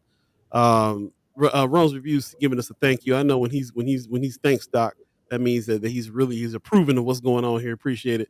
Carolyn Jackson says, thank you, Precious. We appreciate you. Terry Crawford says, when we show up, we win. Show up. Yes, that's what this is all about. We do. We show up in numbers. We win. There you go. Let them know, they run to us people run to us. They want our vote. Now look here. This is the thing. Now this I don't know if people understand this. Now, 2020 gave us a lot of time to sit at home and research during the pandemic. We was like, oh, this was going on. We had enough time when we were in that pandemic to sit at home and to really research some stuff. We holding everybody accountable now. We not playing. You get elected, you better do your job, because if you don't, we're gonna rally against y'all and they're gonna find somebody to run against you. There you go. Did you see the picture of the kids that didn't want Sasse to come? Look at all these people that came out and said Sasse can't come to our school. We don't back here either. We do. The point is that people are doing the research and they holding people accountable. I mean, from top to bottom, this is what's going on. So yeah, they showed up. They made a whole Twitter page on it. They got a whole Twitter. Like, they don't want him as the president of their school. But then Rick DeSantis is going to be the person who puts the committee together to be able to make the final. See, I researched that. See, old Rick boy down there. Having gone to school in Florida, like I definitely, you're hitting it right on the head. The way that they kind of dictate and control that school system in the state of Florida is very, very interesting. So yeah, I'm surprised. I mean, again, the sole finalist out of 700 candidates, this is all a formality. He's going to get the job. This is all a formality. Out of 700 candidates, we'll see if he's going to take it. Right. We'll see if he's going to take it, because I actually read something in the paper today about they've changed the phrasing a little bit now. If he takes the job, baby, let me tell you something. P. Rick is at home right now paying somebody's campaign or somebody to make sure that he has seat, so that he can get in there. Because if he renege and have to stay, that's gonna make them look like some pure D. Yeah. Let me jump in the chat real quick. Ronnie Shields out in California, man. Appreciate you, Big Bo. He said, a very respectful and qualified candidate who refuses to bash publicly degrade her opponent. Who are you talking about there with that one? I must have missed an earlier comment of yours. He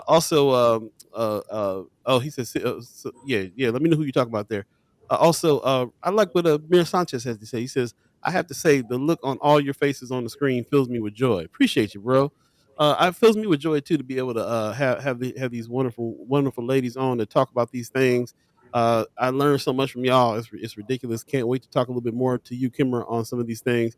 But I think that if people are not getting the gist of what's going on here, then today after this conversation, they gonna y'all better research. Y'all better get out there and vote like y'all supposed to. Y'all better vote like crazy. You can have whatever problems with Tony Vargas that you want to say that you have, but I tell you what, Don Bacon got to go. Look at Don Bacon. He not hiding it. He telling y'all what he gonna do. He telling y'all. What he gotta do? Come slap y'all in your face with it? A conversation I had yesterday as you're talking about, researching political candidates and everything. I had a conversation with someone yesterday. I went to go testify on Initiative 433 to raise the wage last night. And I was talking to somebody and, we were talking about, no. It was someone else. But anyway, the point was they said they don't really vote because they don't really know anything about the candidates, right? And like I told them, research, absolutely. But the biggest thing for me and how I really got started, and y'all know I got to do my plug, was my neighborhood association. Once again, when I joined, I got connected with the South Omaha Neighborhood Alliance, and that is where I started meeting these people when they were showing up like they were supposed to, right? My city council right now is not doing that. But this is the space for that. And then, you get to know people. And when you know people, you know people. You know if you want to support them or not. So we have to research them, but we also need to have these spaces and elevate these spaces. And our city should be, I know we have our planning department, and I love them down there and what they do. But when you look at places like Kansas City and other places that really, really invest in neighborhood associations, that's what we need to do. I think you're absolutely right. The neighborhood associations is where it all starts and stops in a lot of ways. But even in the home, man, even with the family, family situations too.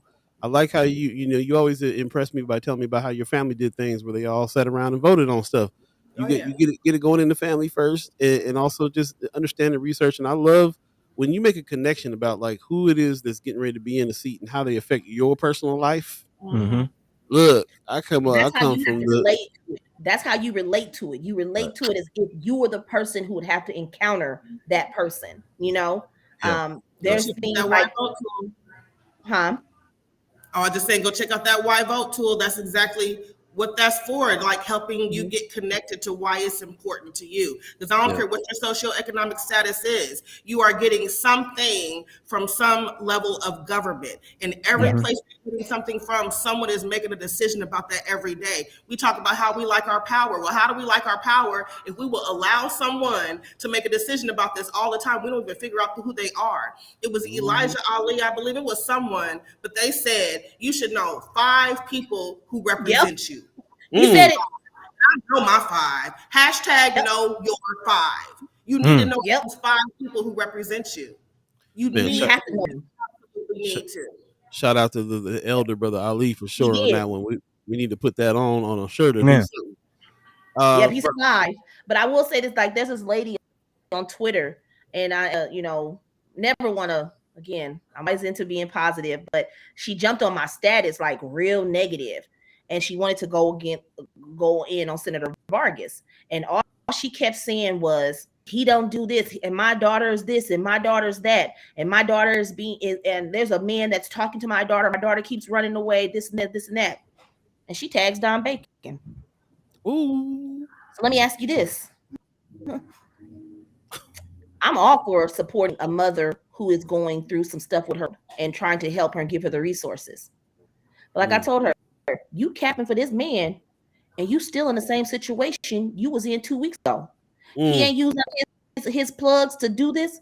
And the thing is that I want to help her because I feel sorry. I feel bad for her because she's going through where she feels that the system is not helping her daughter and letting her daughter continue to just run away. And she runs away from foster homes. And she's put this out there publicly. So I'm not speaking on something that's private. She's put this out there publicly on social media. And so when I inboxed her, instead of you attacking and get on my status, I want to help you. But you keep saying that Don Bacon, you keep posting pictures. But again, we go back to, he got Tony Connor in himself. And you mean to tell me they still ain't helped you? You ain't got no clout. Miss Erica Phil said, what the pig gonna do? Oh. There you go. Ladies and gentlemen. Y'all know they will make an ad saying that somebody put a finger up or stuff. Look, there's certain comments I don't like to make on social media about it. So I'm just here to speak my mind. And I want to throw in there real quick. Ronnie Shields out in California, he was speaking on you, Precious, about the comment earlier you made about not smear campaign. Precious, this is I agree with you. I agree with you, Bo. She is a consummate professional because I tell you what, she got a lot to say, and she ain't scared of saying it. And if we in the hood, she gonna say it. If she's not, but she's in a job where she's going to be a consummate professional. Don't get it twisted. She got things to say. I just don't want to be disrespectful to people, but as many times as people have been disrespectful to me, I just like they say when Michelle Obama say, when they go low, you go high.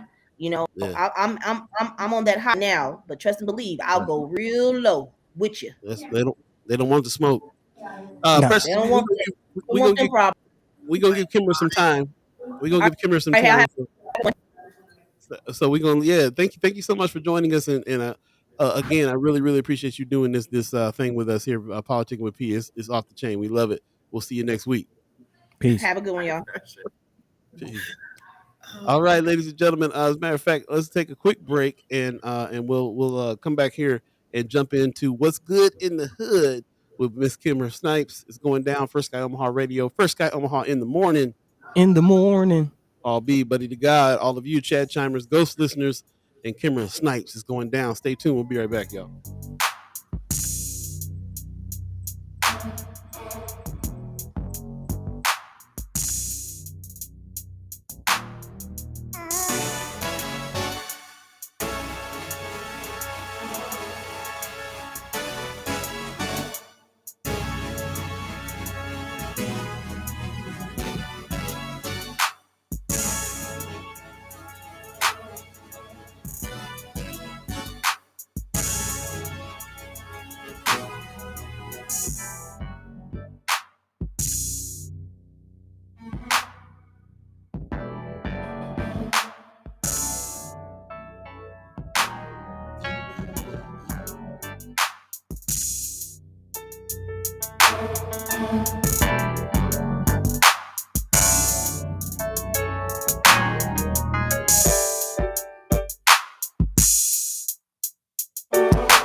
Welcome back.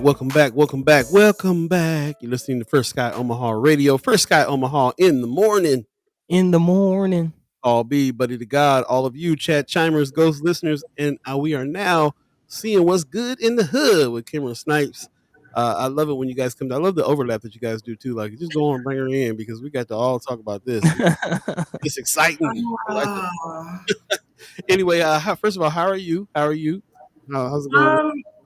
I'm okay. Actually, I kind of wish Precious was still on, but I'm good. But I will say this, I have some concerns, and I think that, Precious and I as Black women, I know she has her position, and sometimes, there are some things that she can't say and shouldn't say and things like that, But I just want people to remember that, as we're talking about this and having these conversations and elevating our voices, we still talking about the police. Mm-hmm.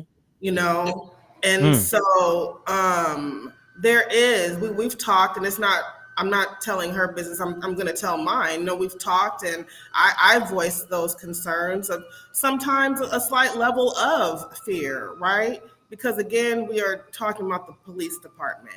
Right. And, when we look at, I went to one of those days of the trial with Kathy, because again, I've known these people for years. I mean, you saw who you speaking of? Greg's wife. Kathy Gonzalez. I've made enchiladas with the family. You know what I'm saying? It's that type of relationship.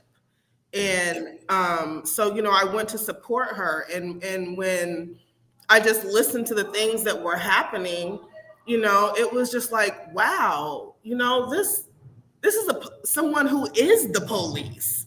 You know what I'm saying? And I'm sitting up here watching people basically just not be honest.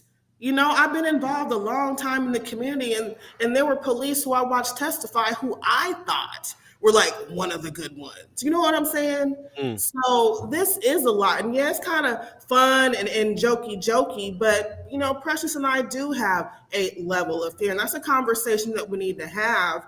And actually, it's a time when, no shade to anybody, when our white allies should be stepping up too. Because it shouldn't be just us on these front lines. Y'all, this is an issue. What we're seeing, consulting on this race has shown me so much about this city and our police department and things like that. Like, I can't even begin to fathom.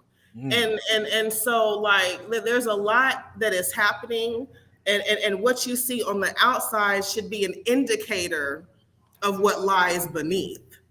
You know what I'm saying? So I just want people to be mindful of that. Yeah, so it was just something that was kind of on my mind, and I battle with, you know, using my voice and also protecting myself sometimes. You know, I battle with that. But things have to be elevated, but we cannot do it by ourselves. So these are real fights that are happening. It's not just about Democrat, Republican. This is about really livelihoods. If this person who has allegations of racial profiling, excessive use of force, and when I talk to people, I'm connected to the streets. Yeah, I'm connected to the politics and all that, but I'm connected to the streets too. When I'm talking to my people and they telling me their stories, you know, this person has no business being our sheriff. It's not funny.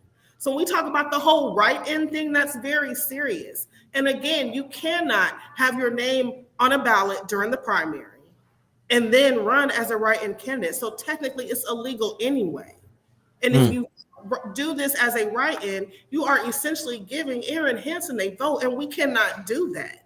You see, we already have a police department that has issues going on. We want the police department and the sheriff's department in charge of the juvenile justice system. Sorry, but I've had family go through there. No, thank you. Yeah. I've personally been through there. No, thank you. You personally, right? Yeah. I was 16. They tried to charge me as an adult. Wow. And they were adamant about trying to charge me as an adult. But thanks to people in the community for writing character letters, thanks to my mom for not giving up on me. Those are the things that saved me, not the system, not the police. Wow. Thank God for your man. Mama God. Mama God. Hey, I do want to mention when Greg Gonzalez came on, that's the thing that really stood out. One of the many things that he said that stood out in my mind. He was like, "Hey, if they treating us like this, we are the police. They treating us like this.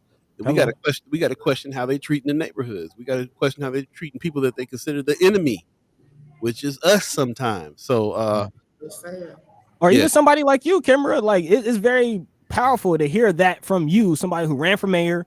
Somebody who's constantly in the community doing the good work, somebody who's in communication with the police, trying to make sure that the police and the community have a good relationship, have a working relationship, and you're still feeling like, you know, you're doing everything that you can to prove that you're one of the good ones, and you're still in fear. So what does that say for everybody else? Right. I was having a conversation with my son because my son is working in an area where he's doing public safety. And, you know, we were talking about, you know, if he would ever become a cop. And he was like, Mom, like, you know, he said, I would. He was like, but it's the whole brotherhood thing. He said, I can't get down with that. He said the things that they do, So who want to join that gang? Yeah, he said the things that happen and things that I've seen and this and that. He was like, no, he's like, I just don't have an interest in. And, you know, and I think that's really, really sad, you know, because he sees it. He sees it. And my son is one of the most logical, level-headed people that I know. He reins me in. You know what I'm saying? And so for him to say that, I know that he's given it thought. And I know that he means it when he says it. And so it's unfortunate. It's really unfortunate. But that's not his fault. That's their fault. you know what I'm saying, for the things that they have done out here. Like I said, I've been in situations where I've had to intervene with my friends and the police, and it's not a comfortable situation. And to do what I've tried my hardest with this community policing thing. I had a program right next door, and I was bringing the captain in from Northeast every week to talk to my kids, because to me, that's how you do that. That's how you build relationships. You get people to know each other. But when, you know what I'm saying, I'm hearing that you out here, treating people wrong, like, that's just foul. And so, yeah, I'm gonna do what I can to make sure you don't get into that seat, because it's that important to me. Clearly, I'm biased because I'm working on the campaign, but I'm working on that campaign for a reason. I've passed up money now, because when I ran for mayor, RJ Neary tried to hire me as his political director, and I know I could have got thousands, but he would invest in North Omaha like I told him to. So I told him he could keep that money, because Kimara Snipes knows not all money is good money. Hello. Man. Hello. That's what's up. Precious is in the chat giving us a little breaking news. Former Douglas County Sheriff candidate Mike Hughes has endorsed Greg Gonzalez. Okay. Is that yeah, go ahead. Yeah, I think I remember Mike Hughes. That name definitely is ringing a bell. He came very, very close. He came extremely close, and he was the first Black candidate to run. And I mean, I can bring up how he was treated by Wayne Hudson, who was supporting the Republican candidate at that time. And that's the reason why he didn't come out and support Wayne during the primary. He did endorse Greg, and I'm glad that he did that. And Mike was a great candidate. I mean, he got a lot of votes. We actually interviewed Mike back in the Minus Soul days. I remember that now. Yeah. Good brother. I remember that conversation. Definitely had my support. Linda Chicago, who's over on YouTube, is bringing up another good reminder. Dave Pontos will be important too for Douglas County Attorney. He does a lot for the less fortunate and those that don't have a voice. Klein needs to go. He has shown his colors over and over. And that reminds me about how what Dave Pontos was just saying about Brother Ernest Jackson, and how much power he will have to be able to release him if he gets in that position as well. Dave Pontos is running for Douglas County Attorney, and we all remember what Don Klein was all about, the way he mishandled the killing of Brother Skurlock and that whole situation there, and then the big party that he had when he jumped from the Democratic to the Republican Party, which I'd never seen before in my life. I never seen a person changed parties, and they had, and all Republicans in the city came out and applauded them for it. I still think that's the biggest fiasco I ever seen in my life. Hot mess. Precious McKesson says she's talking about the person that just endorsed Brother Gonzalez. He ran against Tim Dunning and won 47% of the vote. What was his name again? Mike Hughes. Mike Hughes. There you go. Oh, I remember that now. Yeah. Yep. Also point out at this point that shout out to Senators Terrell McKinney and Justin Wayne, put some respect on their names for their pushing of the Brady list. We're talking about the police and police accountability. Just wanted to remind the people the Brady list could definitely help us in kind of lifting the veil and removing the shield, if you will. Does anybody know if that list is on the ballot, or if that's if they're still getting petitions for that, or what's the status of that? Does anybody know? I think that's something that's going to be in the next session. That's going to be discussed. There's conversations right now. I know Senator McKinney has been talking a lot about the Brady Giglio, and Greg is in full support of that. That's what's up. So, what else? I know that you got lots and lots. What's on your mind? What's forefront in your mind besides we were obviously talking about the next 30 days and voting, getting people in some seats, of course. What else is standing out to you? And think about this as in your role of community organizer and neighborhood association person. The relationships between neighborhood associations and these political the people that are running for these seats, their ads.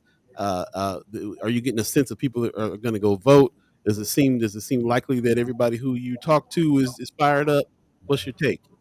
Well, the thing about it is, and I've said this before too, like when it comes to neighborhood associations and members of neighborhood associations, they are typically always voters. It just seems to go hand in hand. So for us at the South Omaha Neighborhood Alliance, working with our neighborhood members, again, we've existed for 55 years. The organization came about, and one of their original founders was also a Black man, Homer Early. Do your research on him.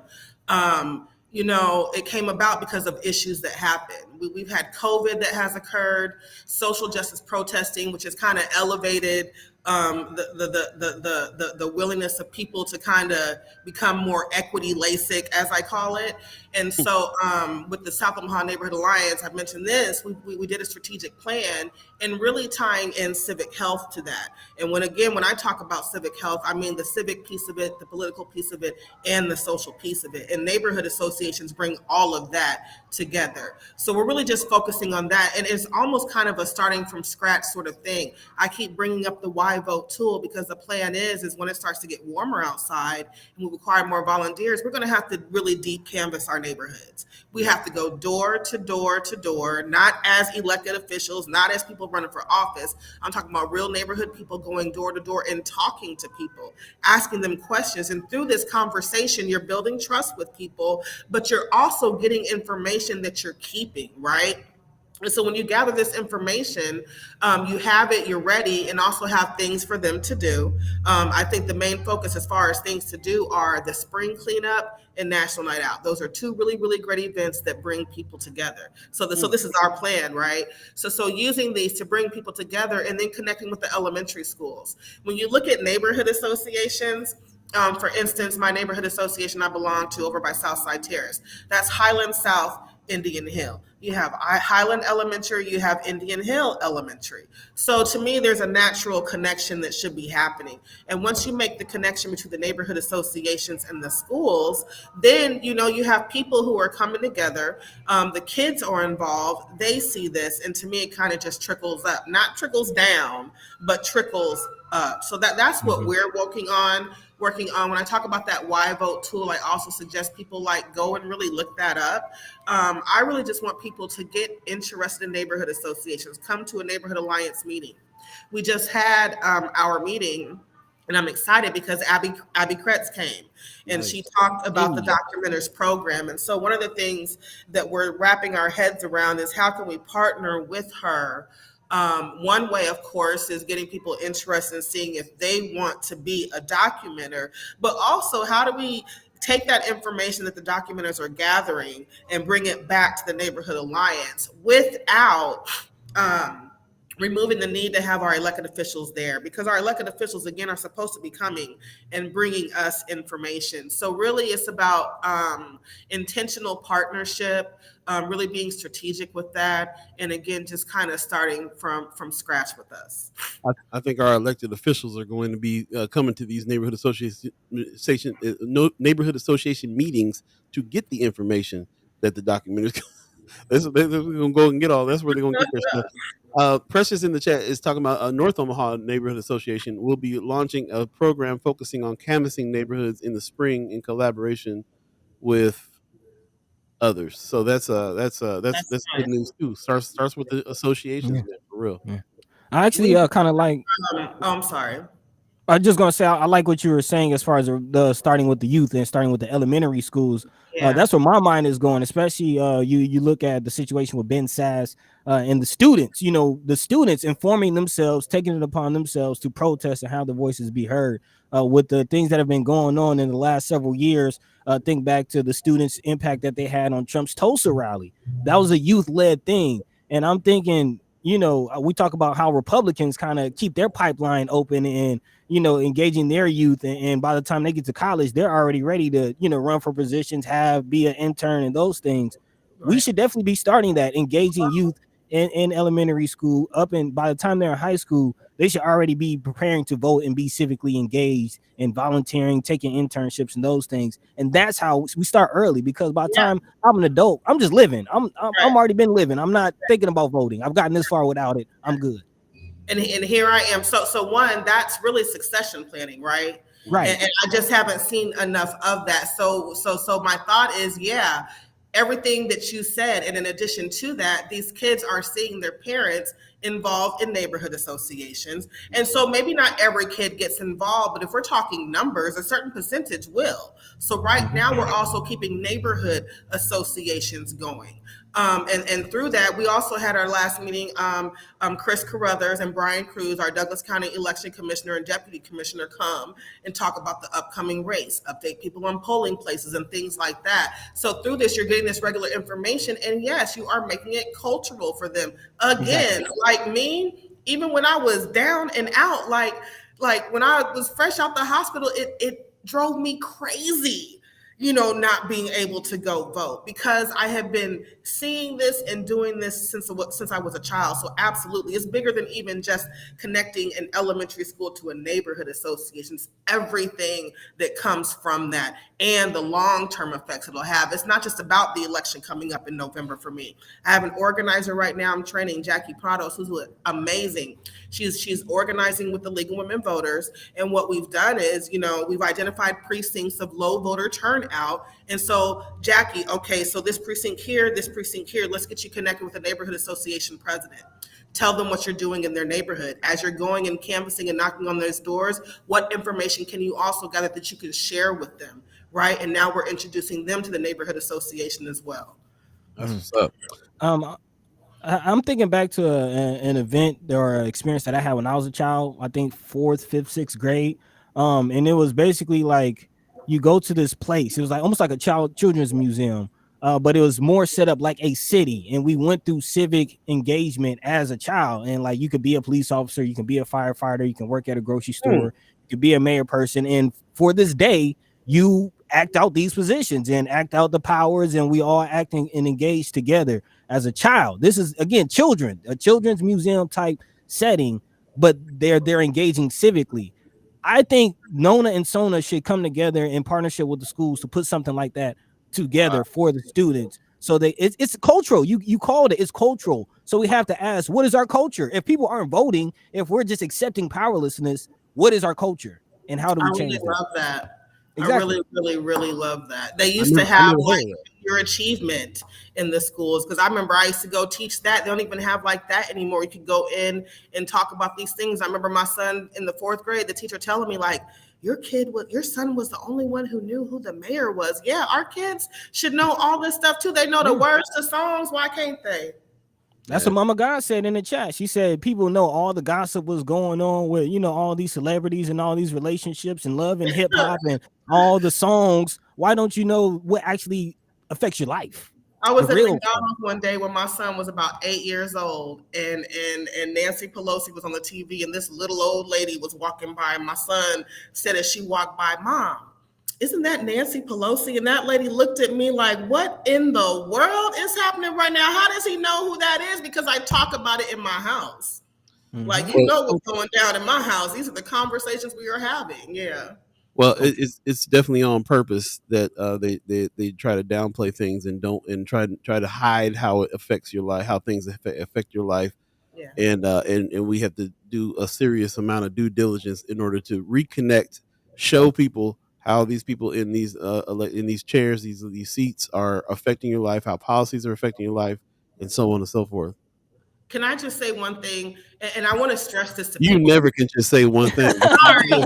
You go ahead. It's your fault for making me think of all of this, but people should never feel bad for not knowing either. I think that sometimes elected officials and stuff, kind of say things that kind of shame people, into feeling bad for not knowing, but technically it is essentially their fault, right? Yeah. It is on them to make sure that we know who they are. It is on them to make sure that we have information. If the newspaper is printed at a 7th grade level, why are people expected to know everything about politics and everything about government? They have organizations that put together classes so that you can learn how government works. So people shouldn't feel bad about that. If anything, they should feel offended by the fact that those people who they elected and put into these offices are not doing their due diligence to make sure we understand what their role is. We should understand what the role of our school board members are. We should understand what the role of our city council person is. But sometimes you got people in these seats who don't even know what their role is.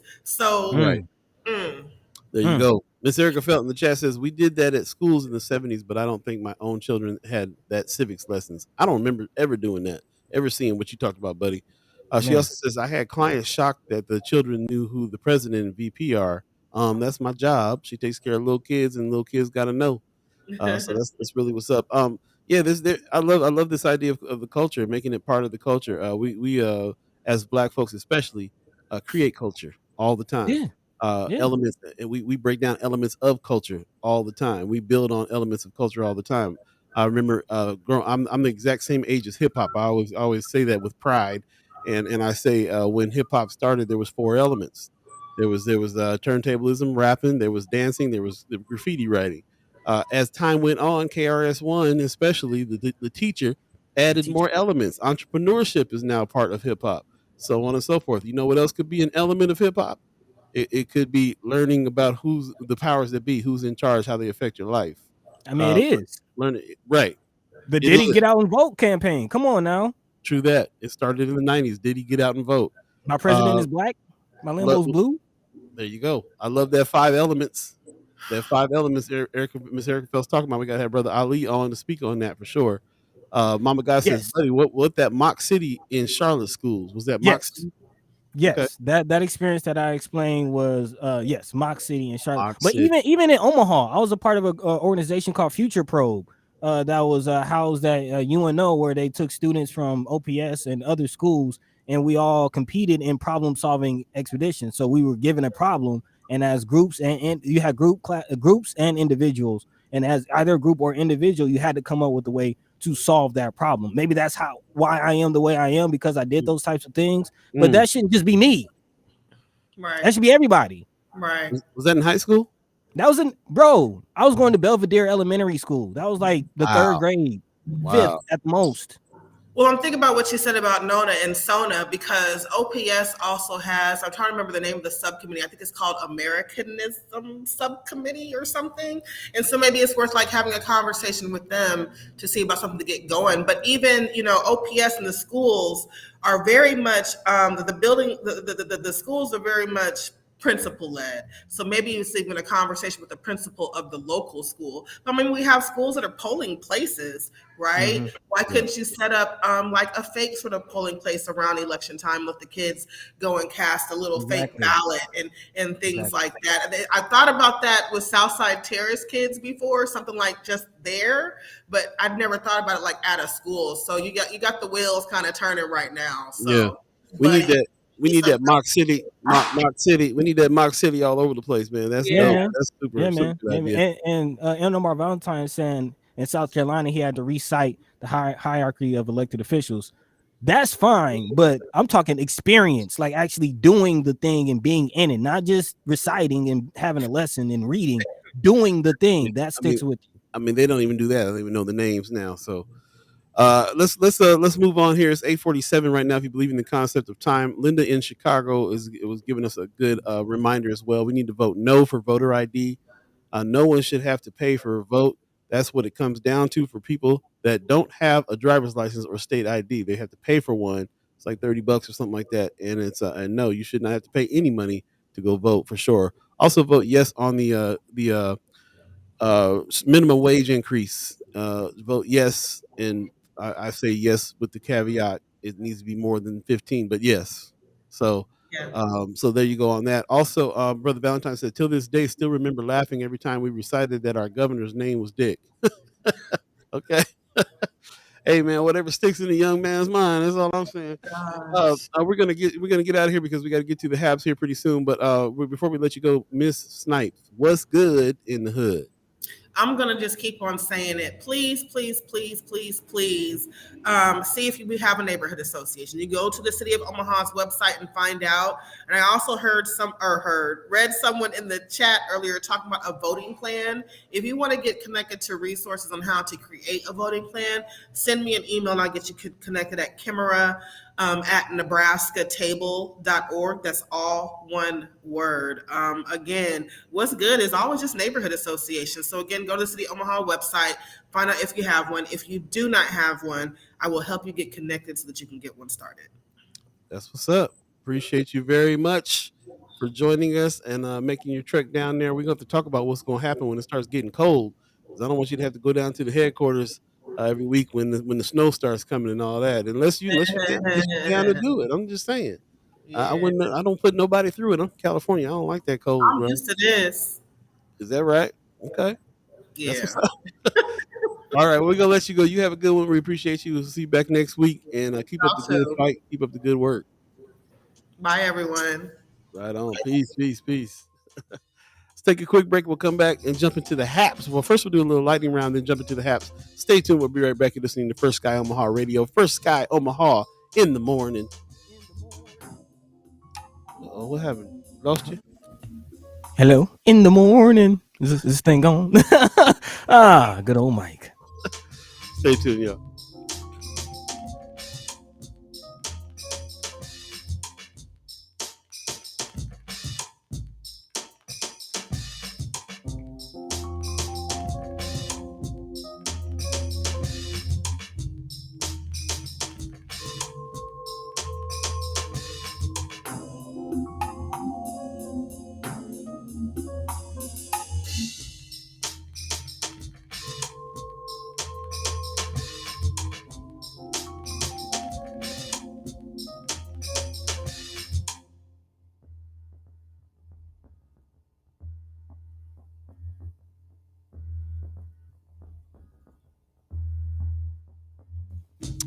Welcome back. First Sky Omaha Radio. First Sky Omaha in the morning. My man Bo, man, got me reminiscing and bringing back some hoe beats. HEAU in the house. What's going on, my man? Southern California is going down. You're listening to First Sky Omaha Radio, and I'm glad that you're joining us right now. Wanted to show you guys something before we get into the lightning round real quick because we didn't figure out how to do it. But check this out. I don't know if you saw this on John Oliver Tonight, which is a show on HBO. Huge show. Omaha got a huge shout out. Black people made up for half of all arrests and 3/4 of criminals shown on the news, which is clearly going to distort public perception. And while outlets may justify reporting on sensational arrests as part of the public interest, far too often, whether due to a lack of time or resources or even inclination, they don't follow up on what the outcomes of those cases are, which can seriously impact people's lives. Take Darcel Trotter. He and his brother were accused of sexual assault in 2012 by a woman who not only recanted her accusations, but pled guilty to filing a false police report. The problem is, their charges had already made the local news, which then never got around to mentioning that the charges were dismissed. And years later, with uncorrected stories still sitting on news sites, Darcel was having to make calls like these. How you doing, Jim? My name is Darcel Trotter, and it was an article regarding being accused of sexual assault. Me, my twin brother. Did we do a story where the charges were dropped too? No, you guys never did that. We should have had a follow-up story that charges were dropped. Yeah, I mean, that would have been nice. Yeah, it would have been. Yeah, man. I don't know if you guys still saw that movie Out of Omaha. And check it out for sure. I believe it's on Hulu. And yeah, man, it really talks about the plight, what's going on in Omaha, in Nebraska in general. Kind of following a couple brothers who throughout their early life, teenage life, and into adulthood, and what happened to them. Great one, but I thought it was great that they shot it out, that they included that clip on this international show, and really kind of to make a point and to show it was up. So shout out to Selly, the homie as well. Yeah, and yeah, man, that was if you haven't seen that film, what's wrong with you? Go check it out. What's wrong with you? Indeed, Out of Omaha for sure. In the meantime, between time, man, let's go ahead and jump into a little bit of a lightning round. We don't have too many haps today, so let's go ahead and talk about the stuff that we were going to talk about. Thanks for letting us share that. We'll see if Facebook cuts off the last end of the show for copyright. or just mute us all together. We'll see. Yep. Anyway, in the meantime, lightning round. What's going on, buddy? Man, yeah, a few stories to get into before we get out of here. Big shout out to Kimara again for stepping in and speaking with us. Also, Precious and Kimara particularly talking about the police and the fear that she has. If I just ask this, who is safe from the police? Because apparently the police aren't safe from the police. We know civilians aren't safe from the police, and definitely what we call them incarcerated individuals are not definitely not safe from the police. And this is made evident in this latest article out of Omaha.com. I'm gonna get in trouble if we don't say it right. It ain't incarcerated individuals. It's justice involved individuals. There you go. But again, the story of Nicole Weatherall is a telltale sign of this treatment. Nicole, who passed while incarcerated due to cancer at the age of 40. it is being reported that she did not get the treatment that she needed, and furthermore, her treatment and her condition was not documented, and that's against the 2015 law, which requires the Nebraska Department of Corrections to have such a system, a digital system, an electronic system of health records, which they do not have, which led to this woman getting a pap smear very, very late in her cervical cancer process, and just 18 months after her pap smear, she passed due to that cancer. So again, more and more information is coming out about how the Nebraska Department of Corrections handles its health guidelines, its health services for what is it? Inmates just comes out so naturally. Justice involved individuals. Is that it? There you go. There you go. So again, this we can talk about this in detail and in depth, and this will definitely be a good conversation to have with either Brother Paul Fowlman or Senator Terrell McKinney, put some respect on his name as they continue to do work to clean up the state's prison system. But just another element of what's wrong with possibly the worst prison system in the country. Again, the Nebraska prison system, overcrowding, understaffed, and now justice-involved individuals not getting the health services that they need. So we'll continue to keep our eyes on this situation. Also, speaking of justice, prosecutors officially are dropping the charges against Brother Adnan Syed, the subject of the Serial podcast, which we talked about here on this show. Again, in connection to Brother not Ed Poindexter, who is still not free, but Brother Jackson, Ernest Jackson, who could possibly, if we,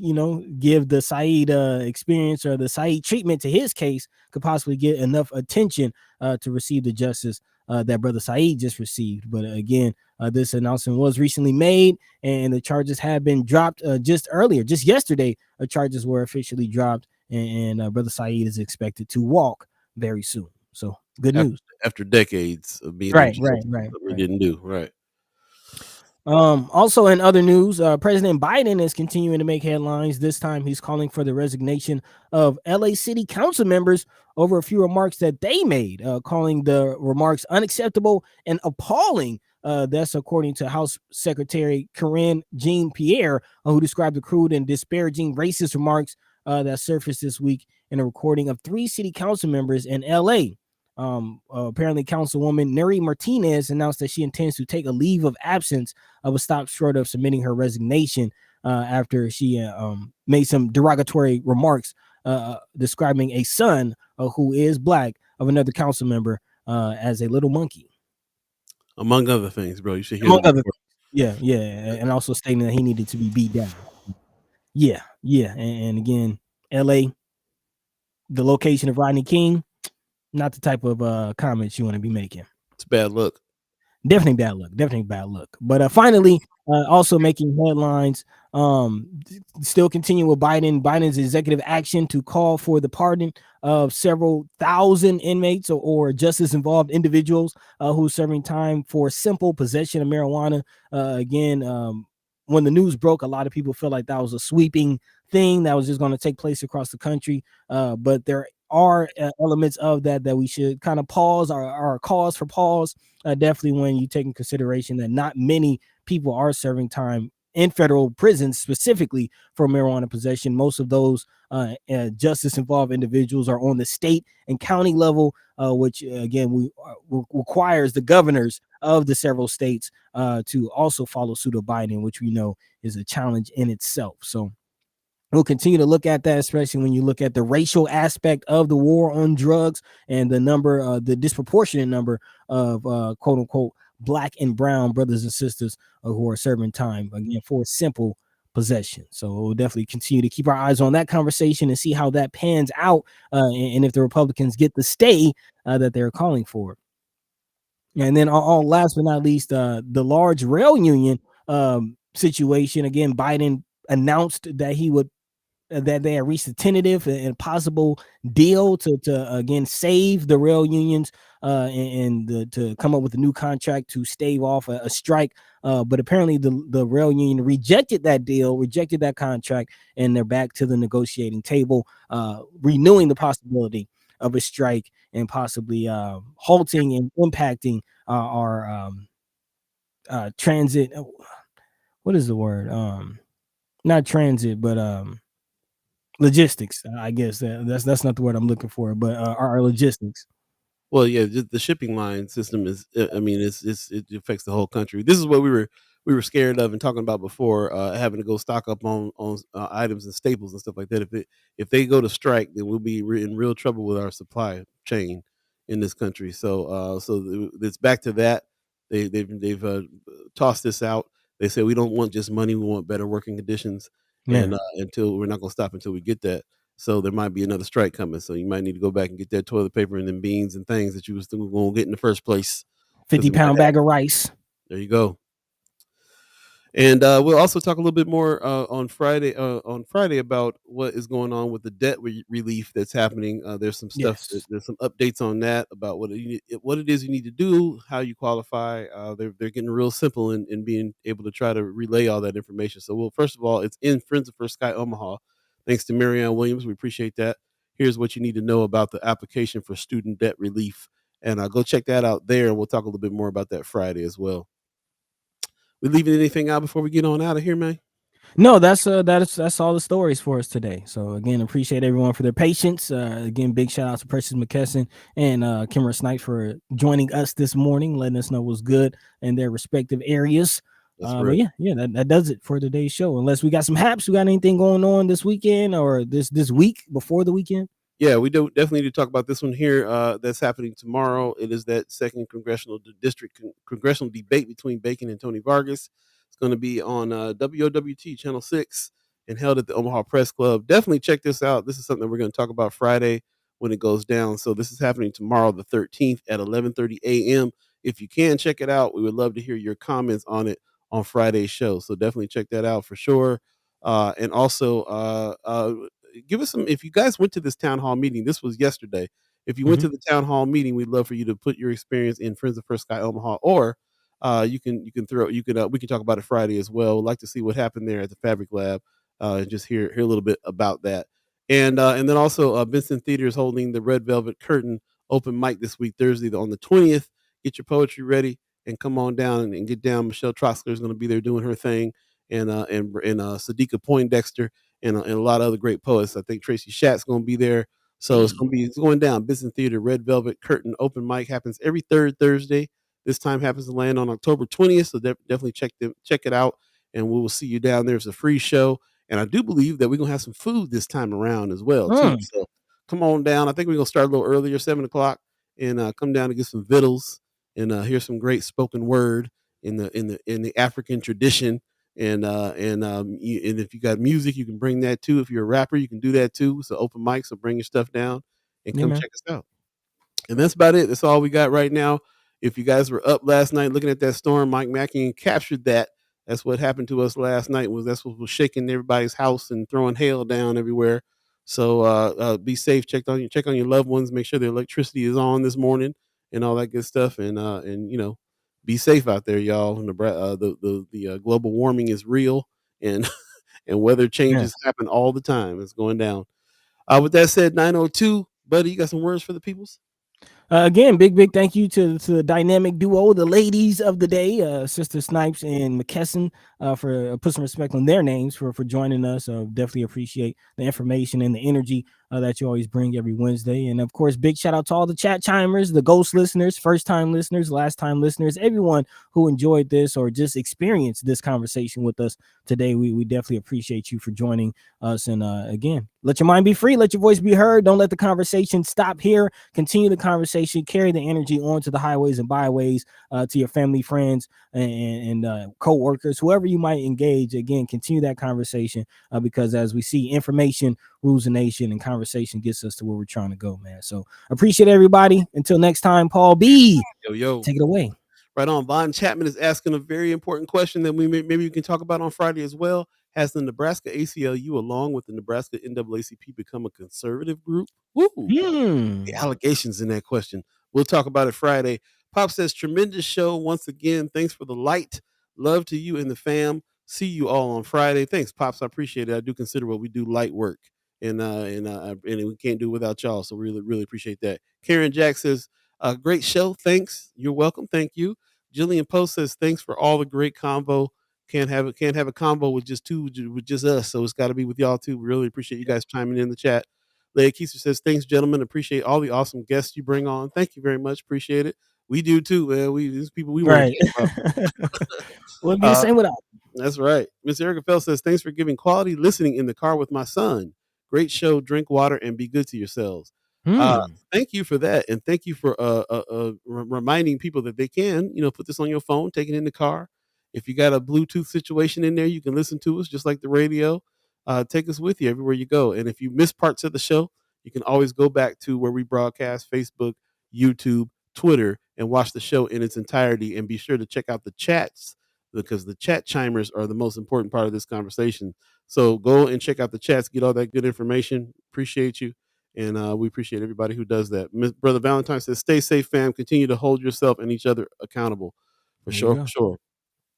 Thanks to the Omaha Tribe elders for allowing us to be on this land. Thanks for our elder and to also speak from this land. Thanks to our elders for allowing us to speak before them. And thanks to all of you, the chat chimers, who allow us to speak with you, and all the ghost listeners that chime in when they can't take it no more. They're just like, I got to say something. I don't want to just listen no more. I got to say something. So they jump in. Appreciate it. Appreciate you, buddy, in the household, your household over there, allowing daddy to do his thing in the studio. And everything that's going on there in Atlanta. We'll have to get an update on Atlanta activities on Friday. You just reminded me. Monday, hey, the barcades got a hit on the way. I'm trying to tell y'all. Hey, the barcades. If you Buddy does like a new Music Monday type of thing out there in Atlanta, and he hit me up during the barcades performance, like, bro, the barcades got a new hit. So I was like, wow. And you know what else, man? The old heads is coming back doing some things, man. Because Isley Brothers got an album out that's cold. Man, I mean, I spoke to KRS-One, him and Grandmaster Flash. They working on some things. Like the OGs still doing it, man. The OGs are still doing it.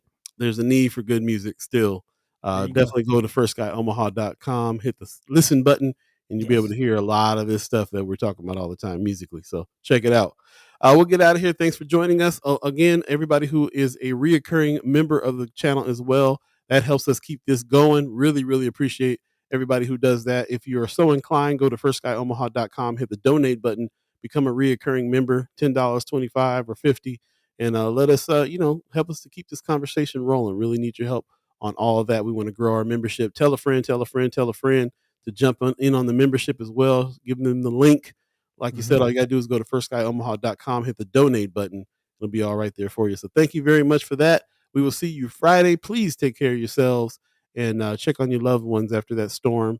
And we'll check in with you on Friday and see how everybody's doing. Appreciate you. Peace.